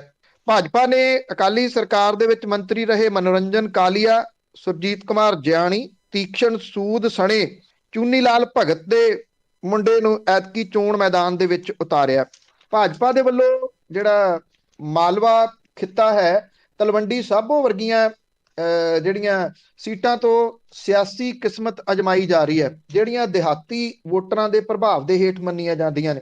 ਭਾਜਪਾ ਆਗੂਆਂ ਦੇ ਮੁਤਾਬਕ ਪਾਰਟੀ ਦੇ ਵੱਲੋਂ ਉਮੀਦਵਾਰਾਂ ਦੀ ਰਹਿੰਦੀ ਜਿਹੜੀ ਸੂਚੀ ਉਹ ਵੀ ਛੇਤੀ ਜਾਰੀ ਕਰ ਦਿੱਤੀ ਜਾਊਗੀ। ਇਹਦੇ ਵਿੱਚ ਜਿਹੜੇ ਕੁਝ ਜੇ ਜ਼ਿਕਰ ਕਰਨਾ ਹੋਵੇ ਤਾਂ ਇੱਕ ਤਾਂ ਰਾਣਾ ਗੁਰਮੀਤ ਸੋਢੀ, ਜਿਹੜਾ ਗੁਰੂ ਹਰਸਹਾਏ ਤੋਂ ਚੋਣ ਲੜਦਾ ਰਿਹਾ, ਉਹਨੂੰ ਇਸ ਵਾਰੀ ਫਿਰੋਜ਼ਪੁਰ ਸਿਟੀ ਤੋਂ ਚੋਣ ਦੀ ਟਿਕਟ ਜਿਹੜੀ ਆ ਭਾਰਤੀ ਜਨਤਾ ਪਾਰਟੀ ਨੇ ਦਿੱਤੀ ਹੈ। ਜਲਾਲਾਬਾਦ ਤੋਂ ਪੂਰਨ ਚੰਦ, ਫਰੀਦਕੋਟ ਤੋਂ ਗੌਰਵ ਕੱਕੜ, ਭੁੱਚੋ ਮੰਡੀ ਤੋਂ ਰੁਪਿੰਦਰ ਸਿੱਧੂ ਨੂੰ ਟਿਕਟ ਦਿੱਤੀ ਗਈ ਹੈ। ਇਹਦੇ ਵਿੱਚ ਇੱਕ ਥੋੜਾ ਜਿਹਾ ਹੈਰਾਨੀਜਨਕ ਅਜੇ ਫੈਸਲਾ ਲੱਗ ਰਿਹਾ ਕਿ ਇਸ ਸੂਚੀ ਦੇ ਵਿੱਚ ਹਰਜੀਤ ਗਰੇਵਾਲ ਦਾ ਨਾਮ ਹੈ ਨਹੀਂਗਾ। ਹਰਜੀਤ ਗਰੇਵਾਲ ਉਹ ਵਿਅਕਤੀ ਆ ਜਿਹਨੂੰ ਸਭ ਤੋਂ ਵੱਧ ਗਾਲ ਪਈ ਕਿਸਾਨ ਅੰਦੋਲਨ ਦੇ ਦੌਰਾਨ, ਔਰ ਸਭ ਤੋਂ ਜਿਹੜਾ ਨਫ਼ਰਤ ਕਰਨ ਵਾਲਾ ਚਿਹਰਾ ਉਹ ਮੰਨਿਆ ਗਿਆ। ਜਿੱਥੇ ਜਿੱਥੇ ਹਰਜੀਤ ਗਰੇਵਾਲ, ਸੁਰਜੀਤ ਕੁਮਾਰ ਜਿਆਣੀ ਜਾਂਦੇ ਸੀ, ਉੱਥੇ ਉੱਥੇ ਉਹਨਾਂ ਦਾ ਵਿਰੋਧ ਹੁੰਦਾ ਸੀ। ਹਰਜੀਤ ਗਰੇਵਾਲ ਨੇ ਤਿਆਰੀ ਜਿਹੜੀ ਕੀਤੀ ਆ ਉਹ ਰਾਜਪੁਰਾ ਤੋਂ ਕੀਤੀ ਹੈ। ਰਾਜਪੁਰਾ ਦੇ ਵਿੱਚ ਉਹਦੇ ਦਫ਼ਤਰ ਦੇ ਉੱਤੇ ਅਕਾਲੀ ਦਲ ਵਾਲਿਆਂ ਨੇ ਉਦੋਂ ਹਮਲਾ ਵੀ ਕੀਤਾ ਸੀਗਾ। ਅਜੇ ਇਸ ਸੂਚੀ ਦੇ ਵਿੱਚ ਹਰਜੀਤ ਗਰੇਵਾਲ ਦਾ ਨਾਮ ਨਾ ਆਉਣਾ, ਇਹ ਸਮਝਿਆ ਜਾ ਰਿਹਾ ਹੋ ਸਕਦਾ ਇਹ ਸੀਟ ਕੈਪਟਨ ਅਮਰਿੰਦਰ ਸਿੰਘ ਦੀ ਖਿੱਦੋ ਖੁੰਡੀ ਵਾਲੀ ਪਾਰਟੀ ਨੂੰ ਛੱਡੀ ਗਈ ਹੋਵੇ। ਜੇ ਹਰਜੀਤ ਗਰੇਵਾਲ ਨੂੰ ਇੱਥੋਂ ਨਹੀਂ ਟਿਕਟ ਮਿਲ ਰਹੀ ਤਾਂ ਕੀ ਹਰਜੀਤ ਗਰੇਵਾਲ ਨੂੰ ਕਿਸੇ ਹੋਰ ਜਗ੍ਹਾ ਤੋਂ ਭਾਰਤੀ ਜਨਤਾ ਪਾਰਟੀ ਲੜਵਾਊਗੀ? ਇਹ ਇੱਕ ਵੱਡਾ ਸਵਾਲ ਹੈ। ਅਰਵਿੰਦ ਖੰਨਾ ਜਿਹੜਾ ਕਿ ਕੈਪਟਨ ਅਮਰਿੰਦਰ ਸਿੰਘ ਦਾ ਨੇੜਲਾ ਰਿਸ਼ਤੇਦਾਰ ਵੀ ਹੈ ਤੇ ਉਹਦਾ ਕਰੀਬੀ ਵੀ ਹੈ, ਉਹਨੂੰ ਸੰਗਰੂਰ ਤੋਂ ਟਿਕਟ ਦਿੱਤੀ ਗਈ ਹੈ। ਪਿਛਲੇ ਕਈ ਸਾਲਾਂ ਤੋਂ ਉਹ ਸਿਆਸਤ ਦੇ ਵਿੱਚੋਂ ਗਾਇਬ ਰਿਹਾ। ਉਹ ਕੈਪਟਨ ਅਮਰਿੰਦਰ ਸਿੰਘ ਦੀ ਪਾਰਟੀ ਵੱਲ ਕਿਉਂ ਨਹੀਂ ਗਿਆ, ਜਾਂ ਰਾਣਾ ਸੋਢੀ ਕੈਪਟਨ ਅਮਰਿੰਦਰ ਸਿੰਘ ਦੀ ਪਾਰਟੀ ਦੇ ਵੱਲ ਕਿਉਂ ਨਹੀਂ ਗਿਆ? ਇਹ ਵੱਡੇ ਸਵਾਲ ਨੇ ਕਿ ਉਹਨਾਂ ਨੂੰ ਵੀ ਯਕੀਨ ਨਹੀਂ ਹੈਗਾ ਕੈਪਟਨ ਅਮਰਿੰਦਰ ਸਿੰਘ ਹੋਰਾਂ ਦੇ ਉੱਤੇ। ਤੇ ਅਜੇ ਕੈਪਟਨ ਅਮਰਿੰਦਰ ਸਿੰਘ ਵਾਲੀ ਪਾਰਟੀ ਦੀ ਸੂਚੀ ਕਦੋਂ ਆਉਂਦੀ ਆ ਕੁਝ ਜਿਹੜਾ ਉਹ ਪਤਾ ਨਹੀਂ ਗਾ। ਗੱਲ ਉੱਥੇ ਹੀ ਆ ਕੇ ਫੇਰ ਖੜਦੀ ਆ ਕਿ ਪੰਜਾਬ ਜਿਹਨੇ ਜਿੰਨੀ ਕੁ ਭੱਲ ਖੱਟੀ ਇਸ ਥਰੂ ਆਊਟ ਮੋਰਚੇ ਦੇ ਦੌਰਾਨ, ਇਸ ਵੇਲੇ ਜਿਹੜੇ ਟਿਕਟੂ ਨੇ ਇਹ ਕਿਤੇ ਨਾ ਕਿਤੇ ਕਿਰਕਰੀ ਤਾਂ ਕਰਵਾ ਰਹੇ ਆ। ਕਿਰਕਰੀ ਇਸ ਪੱਖੋਂ ਕਰਵਾ ਰਹੇ ਆ ਕਿ ਜੋ ਭੱਜ ਦੌੜ ਇਸ ਵੇਲੇ ਲੱਗੀ ਹੋਈ ਆ ਸਮੁੱਚੇ ਇੱਥੇ ਭਾਜਪਾ ਦੇ ਵਿੱਚ, ਖਾਸ ਤੌਰ ਦੇ ਉੱਤੇ ਵੀ ਟਿਕਟ ਮਿਲ ਜੇ ਕਿਸੇ ਤਰੀਕੇ ਦੇ ਨਾਲ, ਉਹਨੇ ਕਿਤੇ ਨਾ ਕਿਤੇ ਪੰਜਾਬੀਆਂ ਦੀ ਹੇਠੀ ਤਾਂ ਕਰਵਾਈ ਹੈ ਜੀ। ਤੇ ਅੱਗੇ ਰਾਣਾ ਗੁਰਜੀਤ ਦੀ ਗੱਲ ਕਰੀਏ, ਵੈਸੇ ਤਾਂ ਕਾਂਗਰਸ ਦੇ ਵਿੱਚ ਮੁਸ਼ਕਲਾਂ ਵੱਧ ਹੀ ਰਹੀਆਂ, ਪਰ ਇਹਨਾਂ ਨੇ ਹੋਰ ਵਧਾ ਦਿੱਤੀਆਂ। ਰਾਣਾ ਗੁਰਜੀਤ ਹੋਰਾਂ ਨੇ ਜਿਹੜਾ ਉਹ ਆਪਣੇ ਮੁੰਡੇ ਦੇ ਵਾਸਤੇ ਟਿਕਟ ਸੁਲਤਾਨਪੁਰ ਲੋਧੀ ਤੋਂ ਮੰਗਦਾ ਸੀਗਾ। ਰਾਣਾ ਗੁਰਜੀਤ ਹੋਰੀ ਕੈਪਟਨ ਅਮਰਿੰਦਰ ਸਿੰਘ ਹੋਰਾਂ ਦੀ ਸਰਕਾਰ ਦੇ ਵਿੱਚ ਸ਼ੁਰੂਆਤੀ ਦੌਰ ਦੇ ਵਿੱਚ ਮਿਨਿਸਟਰ ਬਣੇ ਸੀ। ਖੱਡਾਂ 'ਚ ਨਾਂ ਆ ਗਿਆ, ਉਹਨਾਂ ਦਾ ਜਿਹੜਾ ਕੁੱਕ ਸੀ ਉਹਦੇ ਨਾਂ ਦੇ ਉੱਤੇ ਖੱਡਾਂ ਲੱਗੀਆਂ ਸੀਗੀਆਂ। ਜਦੋਂ ਨਾਮ ਆ ਗਿਆ ਤੇ ਪਾਸੇ ਕੱਢਣਾ ਪੈ ਗਿਆ, ਪਾਸੇ ਕੱਢ ਦਿੱਤਾ ਤੇ ਫਿਰ ਪੈਰ ਨਹੀਂ ਲੱਗੇ। ਕੈਪਟਨ ਅਮਰਿੰਦਰ ਸਿੰਘ ਹੁਰੀ ਲਾਂਭੇ ਕੀਤੇ ਗਏ, ਚਰਨਜੀਤ ਸਿੰਘ ਚੰਨੀ ਬਣੇ ਤੇ ਉਸੇ ਹੀ ਵਿਅਕਤੀ ਨੂੰ ਲਿਆ ਕੇ ਫੇਰ ਮੰਤਰੀ ਬਣਾ ਲਿਆ। ਮੁੜ ਕੇ ਪੇਚਾ ਪੈ ਗਿਆ ਨਵਜੋਤ ਸਿੰਘ ਸਿੱਧੂ ਦੇ ਨਾਲ। ਨਵਜੋਤ ਸਿੰਘ ਸਿੱਧੂ ਨੇ ਸੁਲਤਾਨਪੁਰ ਲੋਧੀ ਜਾ ਕੇ ਨਵਤੇਜ ਸਿੰਘ ਚੀਮੇ ਦੇ ਮੋਢੇ ਤੇ ਹੱਥ ਰੱਖ ਦਿੱਤਾ ਕਿ ਸਾਡਾ ਤਾਂ ਉਮੀਦਵਾਰ ਇਹੀ ਹੋਊਗਾ, ਤੇ ਉਮੀਦਵਾਰ ਬਣ ਵੀ ਗਿਆ ਉਹ। ਰਾਣਾ ਗੁਰਜੀਤ ਸਿੰਘ ਚਾਹੁੰਦੇ ਸੀਗੇ ਕਿ ਉਹਨਾਂ ਦੇ ਪਰਿਵਾਰ ਦੇ ਵਿੱਚ ਦੂਜੀ ਟਿਕਟ ਵੀ ਦਿੱਤੀ ਜਾਵੇ। ਕਾਂਗਰਸ ਨੇ ਇਹ ਕਰ ਦਿੱਤਾ ਕਿ ਇੱਕ ਪਰਿਵਾਰ ਇੱਕ ਟਿਕਟ ਤੋਂ ਅਸੀਂ ਨਹੀਂ ਉੱਥੋਂ ਹਿੱਲਣਾ, ਕਿਉਂਕਿ ਕਾਂਗਰਸ ਨੂੰ ਇਸ ਗੱਲ ਦਾ ਪਤਾ ਸੀ ਵੀ ਘੜੇ ਨੂੰ ਹੱਥ ਲਾਇਆ ਸਾਰਾ ਟੱਬਰ ਤੇ ਆਇਆ। ਜੇ ਰਾਣਾ ਗੁਰਜੀਤ ਸਿੰਘ ਦੇ ਮੁੰਡੇ ਨੂੰ ਟਿਕਟ ਦਿੱਤੀ ਜਾਂਦੀ ਫਿਰ ਤਾਂ ਲਾਈਨ ਲੱਗ ਜਾਣੀ ਸੀਗੀ, ਮੇਰੇ ਮੁੰਡੇ ਨੂੰ ਦਿਓ, ਮੇਰੇ ਪਿਓ ਨੂੰ ਦਿਓ, ਮੇਰੀ ਘਰ ਵਾਲੀ ਨੂੰ ਦਿਓ, ਇਹਨੂੰ ਦਿਓ, ਭਰਾ ਨੂੰ ਦਿਓ। ਫਿਰ ਤਾਂ ਸਾਰੀਆਂ ਟਿਕਟਾਂ ਜਿਹੜੀਆਂ ਸੀਗੀਆਂ ਉਹ 15-20 ਪਰਿਵਾਰਾਂ ਦੇ ਵਿੱਚ ਵੰਡਣੀਆਂ ਪੈਣੀਆਂ ਸੀ ਕਾਂਗਰਸ ਨੂੰ, ਜਿਹਦੇ ਕਰਕੇ ਉਹਨਾਂ ਨੇ ਇੱਕ ਪਰਿਵਾਰ ਇੱਕ ਟਿਕਟ ਕਰ ਦਿੱਤਾ। ਰਾਣਾ ਗੁਰਜੀਤ ਸਿੰਘ ਨੇ ਮੁੰਡਾ ਜਿਹੜਾ ਉਹਨੇ ਜਾ ਕੇ ਆਜ਼ਾਦ ਉਮੀਦਵਾਰ ਲੜਨ ਦਾ ਐਲਾਨ ਕਰ ਦਿੱਤਾ। ਐਲਾਨ ਕੀਤਾ ਤੇ ਰਾਣਾ ਗੁਰਜੀਤ ਸਿੰਘ ਹੁਰੀ ਆਪਣੇ ਪੁੱਤ ਦੀ ਪਿੱਠ ਤੇ ਖੜੇ ਹੋ ਗਏ। ਜਦੋਂ ਪਹਿਲੇ ਦਿਨ ਹੋ ਗਿਆ, ਉਹਨੂੰ ਪੁੱਛਿਆ ਗਿਆ ਵੀ ਤੇਰੇ ਫਾਦਰ ਰਾਣਾ ਗੁਰਜੀਤ ਸਿੰਘ ਆਉਣਗੇ ਪ੍ਰਚਾਰ ਲਈ? ਉਹ ਕਹਿੰਦਾ ਬਿਲਕੁਲ ਆਉਣਗੇ। ਔਰ ਉਹੀ ਗੱਲ ਹੋਈ, ਰਾਣਾ ਗੁਰਜੀਤ ਸਿੰਘ ਹੁਰੀ ਜਾ ਵੜੇ ਪ੍ਰਚਾਰ ਕਰਨ ਦੇ ਵਾਸਤੇ। ਉਹ ਕਪੂਰਥਲਾ ਪ੍ਰਚਾਰ ਨਹੀਂ ਕਰ ਰਹੇ ਆਪਣੀ ਸੀਟ ਦੇ ਉੱਤੇ, ਆਪਣੇ ਮੁੰਡੇ ਦੀ ਸੁਲਤਾਨਪੁਰ ਲੋਧੀ ਦੇ ਵਿੱਚ ਜਾ ਕੇ ਉਹਨਾਂ ਨੇ ਚੋਣ ਪ੍ਰਚਾਰ ਕਰਨਾ ਸ਼ੁਰੂ ਕਰ ਦਿੱਤਾ। ਨਵਤੇਜ ਚੀਮਾ ਜਿਹੜਾ ਕਾਂਗਰਸ ਦਾ ਉਮੀਦਵਾਰ ਆ, ਉਹਦਾ ਜੱਦੀ ਪਿੰਡ ਹੈ ਬੂਸੋਵਾਲ। ਬੂਸੋਵਾਲ ਪਿੰਡ ਦੇ ਵਿੱਚ ਜਾ ਕੇ ਉਹਨਾਂ ਨੇ ਸਿੱਧੀ ਚੁਣੌਤੀ ਨਵਤੇਜ ਚੀਮੇ ਨੂੰ ਦੇ ਦਿੱਤੀ। ਨਾਲ ਦੀ ਨਾਲ ਦੋਸ਼ ਵੀ ਲਾਤਾ ਕਿ ਨਵਤੇਜ ਸਿੰਘ ਚੀਮਾ ਨੇ 5 ਸਾਲਾਂ ਤੱਕ ਲੋਕਾਂ ਨੂੰ ਰੱਜ ਕੇ ਲੁੱਟਿਆ ਤੇ ਉਹਨੇ ਬਹੁਤ ਸਾਰੇ ਕਬਜ਼ੇ ਕੀਤੇ ਤੇ ਕਬਜ਼ੇ ਕਰ ਕਰਕੇ ਲੋਕਾਂ ਦੀਆਂ ਜ਼ਮੀਨਾਂ ਥਾਵਾਂ ਹੜੱਪੀਆਂ। ਵੈਸੇ ਰਾਣਾ ਗੁਰਜੀਤ ਸਿੰਘ ਹੋਰਾਂ ਦੇ ਇਹਨਾਂ ਦੋਸ਼ਾਂ ਦੇ ਵਿੱਚ ਕੋਈ ਅਤਕਥਨੀ ਨਹੀਂ ਹੈ। ਜੇ ਪੰਜਾਬ ਦੇ ਵਿੱਚ ਕੁਝ ਆਗੂ ਜਿਨ੍ਹਾਂ ਦੀ ਕਰਪਸ਼ਨ ਦਾ ਬੋਲਬਾਲਾ ਰਿਹਾ, ਜਾਂ ਉਹਨਾਂ ਦੀ ਕਰਪਸ਼ਨ ਜਿਨ੍ਹਾਂ ਦੀ ਸਿਰ ਚੜ ਕੇ ਬੋਲਦੀ ਆ, ਉਹਨਾਂ ਦੇ ਵਿੱਚੋਂ ਨਵਤੇਜ ਸਿੰਘ ਚੀਮਾ ਇੱਕ ਨੇ। ਉਸ ਇਲਾਕੇ ਦੇ ਵਿੱਚ ਜਾ ਕੇ ਜੇ ਕਿਤੇ ਲੋਕਾਂ ਨੂੰ ਪੁੱਛੋ, ਇਹ ਗੱਲਾਂ ਲੋਕੀ ਵੀ ਕਰਦੇ ਆ ਕਿ ਉਹਨੇ ਕਰਪਸ਼ਨ ਵਾਲੀ ਹੱਦ ਮੁਕਾ ਦਿੱਤੀ ਪਿਛਲੇ 5 ਸਾਲਾਂ ਦੇ ਦੌਰਾਨ। ਚਾਹੇ ਉਹ ਰੇਤਾ ਦੀ ਕਰਪਸ਼ਨ ਹੋਵੇ, ਨਜਾਇਜ਼ ਮਾਈਨਿੰਗ ਦੀ, ਚਾਹੇ ਜ਼ਮੀਨਾਂ ਦੇ ਉੱਤੇ ਕਬਜ਼ੇ ਕਰਨ ਵਾਲੀ ਹੋਵੇ, ਭੂਮੀ ਮਾਫੀਆ ਦੇ ਨਾਲ ਮੇਨ ਤੌਰ ਦੇ ਉੱਤੇ ਰਲ ਕੇ ਜਿਹੜੇ ਉਹਨੇ ਕਬਜ਼ੇ ਕੀਤੇ ਹੋਣ। ਸੋ ਰਾਣਾ ਗੁਰਜੀਤ ਹੋਰਾਂ ਨੂੰ ਇਹ ਲੱਗਦਾ ਕਿ ਉਹਨਾਂ ਦਾ ਮੁੰਡਾ ਇੱਥੋਂ ਆਜ਼ਾਦ ਉਮੀਦਵਾਰ ਜਿੱਤ ਸਕਦਾ ਜਾਂ ਇੱਕ ਵੱਡੀ ਮੁਸੀਬਤ ਖੜੀ ਕਰ ਸਕਦਾ ਨਵਤੇਜ ਚੀਮਾ ਦੇ ਵਾਸਤੇ। ਸੋ ਜਦੋਂ ਚੈਲੰਜ ਸਿੱਧਮ ਸਿੱਧਾ ਉਹਨਾਂ ਨੇ ਕਰਤਾ, ਇਹ ਵੀ ਕਹਿ ਰਹੇ ਆ ਕਿ ਜਿਹੜਾ ਜਿੱਤ ਜਾਊਗਾ ਉਹ ਕਾਂਗਰਸੀ ਹੈ। ਉਹ ਕਹਿੰਦੇ ਨਵਤੇਜ ਚੀਮਾ ਕਿਸੇ ਵੀ ਹਾਲਤ ਦੇ ਵਿੱਚ ਇੱਥੋਂ ਜਿੱਤ ਨਹੀਂ ਸਕਦਾ ਜਿਹਨੂੰ ਕਾਂਗਰਸ ਨੇ ਟਿਕਟ ਦਿੱਤੀ ਆ। ਸੋ ਰਾਣਾ ਗੁਰਜੀਤ ਹੋਰਾਂ ਵਾਲੇ ਮਾਮਲੇ ਦੇ ਉੱਤੇ ਹਾਈ ਕਮਾਂਡ ਸ਼ਸ਼ੋਪੰਜ ਦੇ ਵਿੱਚ ਆ ਕਿ ਉਹ ਕਰੇ ਤੇ ਕੀ ਕਰੇ। ਪਹਿਲਾਂ ਤਾਂ ਹਾਈ ਕਮਾਂਡ ਨੇ ਚਰਨਜੀਤ ਸਿੰਘ ਚੰਨੀ ਹੋਰਾਂ ਦੇ ਸਰਕਾਰ ਦੇ ਵਿੱਚ ਰਾਣਾ ਗੁਰਜੀਤ ਹੋਰਾਂ ਨੂੰ ਮੰਤਰੀ ਬਣਾਤਾ। ਹੁਣ ਉਹਨਾਂ ਨੂੰ ਦੁਬਾਰਾ ਟਿਕਟ ਦੇਤੀ। ਹੁਣ ਜਦੋਂ ਆਪਣੇ ਮੁੰਡੇ ਦੇ ਵਾਸਤੇ ਚੋਣ ਪ੍ਰਚਾਰ ਕਰਨ ਲੱਗੇ, ਸ਼ਰੇਆਮ ਬਾਗੀ ਹੋ ਗਏ। ਹੁਣ ਉਹ ਰਾਣਾ ਗੁਰਜੀਤ ਹੋਰਾਂ ਦੀ ਟਿਕਟ ਵਾਪਸ ਲਵੇ ਜਾਂ ਉਹ ਟਿਕਟ ਰਹਿਣ ਦੇਵੇ। ਵਾਪਸ ਲੈਂਦੇ ਆ ਤੇ ਉਹ ਕਪੂਰਥਲੇ ਤੋਂ ਵੀ ਉਹਨਾਂ ਨੇ ਆਜ਼ਾਦ ਖੜੇ ਹੋ ਜਾਣਾ। ਜੇ ਕਪੂਰਥਲੇ ਤੋਂ ਵੀ ਆਜ਼ਾਦ ਖੜੇ ਹੋ ਗਏ ਤੇ ਘੱਟੋ ਘੱਟ, ਬਹੁਤਾ ਨਹੀਂ ਤੇ 2 ਸੀਟਾਂ ਦੇ ਉੱਤੇ ਤਾਂ ਉਹ ਨੁਕਸਾਨ ਕਾਂਗਰਸ ਦਾ ਕਰ ਦੇਣਗੇ। ਸੀਟ ਤਾਂ ਇੱਕ ਇੱਕ ਗਿਣੀ ਜਾਣੀ ਆ। ਜਦੋਂ ਲੜਾਈ neck to neck Aam Aadmi party ਦੇ ਨਾਲ ਕਾਂਗਰਸ ਦੀ ਚੱਲ ਰਹੀ ਆ, ਕਿੰਨੀਆਂ ਕੁ ਸੀਟਾਂ ਦੇ ਉੱਤੇ ਕਾਂਗਰਸ ਆਪਣਾ ਇਸੇ ਤਰੀਕੇ ਦੇ ਨਾਲ ਨੁਕਸਾਨ ਕਰਾਊਗੀ, ਸਵਾਲ ਹੈ ਜੀ। ਨੁਕਸਾਨ ਤੇ ਹੋਊਗਾ ਹੀ ਹੋਊਗਾ, ਕਿਹੜਾ ਕੋਈ ਵੀ ਦੁੱਧ ਧੋਤਾ ਹੈਗਾ ਇਹਦੇ ਵਿੱਚ। ਤੇ ਅੱਗੇ ਮਾਲਵੇ ਦੀਆਂ ਸੀਟਾਂ ਹੀ ਤੈਅ ਕਰਨੀਆਂ ਕਿ ਪੰਜਾਬ ਦੀ ਅਗਲੀ ਸਰਕਾਰ ਕਿਹਦੀ ਹੋਊਗੀ। ਤੈਅ ਤਾਂ ਮਾਲਵਾ ਜਿਹੜਾ ਉਹ ਹਮੇਸ਼ਾ ਕਰਦਾ ਜੀ, ਪਰ ਇਹ ਕਿਉਂਕਿ ਸੀਟਾਂ ਜਿਹੜੀਆਂ ਸਭ ਤੋਂ ਵੱਧ ਨੇ ਮਾਲਵੇ ਦੇ 15 ਜ਼ਿਲ੍ਹਿਆਂ ਦੇ ਵਿੱਚ 69 ਸੀਟਾਂ ਨੇ। ਕਿਉਂਕਿ ਅੱਗੇ ਜਿਹੜੀ ਨਬਜ ਟੋਹੀ ਜਾਂਦੀ ਹੁੰਦੀ ਆ ਨਾ ਜੀ, ਉਹ ਨਬਜ ਟੋਹੀ ਜਾਂਦੀ ਆ ਰੈਲੀਆਂ ਵਗੈਰਾ ਦੇ ਉੱਤੇ। ਕਿਹੜੀ ਪਾਰਟੀ ਕਿੰਨੀਆਂ ਰੈਲੀਆਂ ਕਰ ਰਹੀ ਆ, ਉਹਨਾਂ ਰੈਲੀਆਂ ਦੇ ਵਿੱਚ ਕੀ ਇਕੱਠ ਜਿਹੜਾ ਉਹ ਹੋ ਰਿਹਾ। ਇੱਥੇ ਜਿਹੜੇ ਮਾਲਵੇ ਦੀਆਂ ਸੀਟਾਂ ਦੇ ਉੱਤੇ ਜਿਹੜੇ ਵੱਡੇ ਨੇਤਾ ਨੇ ਵੱਖ-ਵੱਖ ਸਿਆਸੀ ਪਾਰਟੀਆਂ ਦੇ, ਉਹ ਆਪਣੀ ਕਿਸਮਤ ਅਜਮਾ ਰਹੇ ਨੇ। ਜਿਹੜੇ ਬਾਦਲ ਪਰਿਵਾਰ ਹੈ, ਉਹਨਾਂ ਦੇ ਵਿੱਚੋਂ ਪ੍ਰਕਾਸ਼ ਸਿੰਘ ਬਾਦਲ ਹੋਰੀ ਵੀ ਸਰਗਰਮ ਨੇ, ਹਾਲਾਂਕਿ ਪਿਛਲੇ ਕੁਝ ਦਿਨਾਂ ਤੋਂ ਪੋਜ਼ਿਟਿਵ ਹੋਣ ਕਰਕੇ ਹਸਪੀਟਲ ਦੇ ਵਿੱਚ ਦਾਖਲ ਨੇ। ਅਜੇ ਬਾਦਲ ਪਰਿਵਾਰ ਦਾ ਇਹ ਨਹੀਂ ਪਤਾ ਕਿ ਲੰਬੀ ਤੋਂ ਕਿਹਨੇ ਚੋਣ ਲੜਨੀ ਹੈ। ਪ੍ਰਕਾਸ਼ ਸਿੰਘ ਬਾਦਲ ਹੁਰੀ ਆਪ ਆਉਂਦੇ ਆ ਜਾਂ ਹਰਸਿਮਰਤ ਕੌਰ ਬਾਦਲ ਹੋਰਾਂ ਨੂੰ ਲਿਆਂਦਾ ਜਾਂਦਾ, ਅਜੇ ਕੁਝ ਨਹੀਂ ਪਤਾ। ਇੱਥੇ ਜਿਹੜੇ ਗੁਰਮੀਤ ਸਿੰਘ ਖੁੱਡੀਆਂ ਤੇ ਕਾਂਗਰਸ ਦੇ ਸਾਬਕਾ ਮੰਤਰੀ ਜਗਪਾਲ ਸਿੰਘ ਅਬਲ ਖੁਰਾਣਾ ਲੰਬੀ ਤੋਂ ਖੜੇ ਨੇ। ਸੱਚੀ ਪੁੱਛੋ ਤਾਂ ਗੁਰਮੀਤ ਸਿੰਘ ਖੁੱਡੀਆਂ ਨੇ ਵਕਤ ਪਾਇਆ ਪਿਆ ਲੰਬੀ ਵਾਲੀ ਸੀਟ ਦੇ ਉੱਤੇ, ਔਰ ਉਹ ਬਾਦਲ ਪਰਿਵਾਰ ਨੂੰ ਸੋਚਣ ਲਈ ਮਜਬੂਰ ਕਰ ਰਿਹਾ। ਮਹੇਸ਼ਿੰਦਰ ਸਿੰਘ ਬਾਦਲ ਜਿਹੜੇ ਹਮੇਸ਼ਾ ਪ੍ਰਕਾਸ਼ ਸਿੰਘ ਬਾਦਲ ਦੇ ਖਿਲਾਫ ਚੋਣ ਲੜਦੇ ਰਹੇ ਆ, ਐਤਕੀ ਉਹਨਾਂ ਨੇ ਅਪਲਾਈ ਤੱਕ ਨਹੀਂ ਕੀਤਾ। ਉਹ ਕਹਿੰਦੇ ਜੀ ਮੈਂ ਖੁੱਡੀਆਂ ਦੇ ਅਗੇਂਸਟ ਨਹੀਂ ਜਾ ਸਕਦਾ।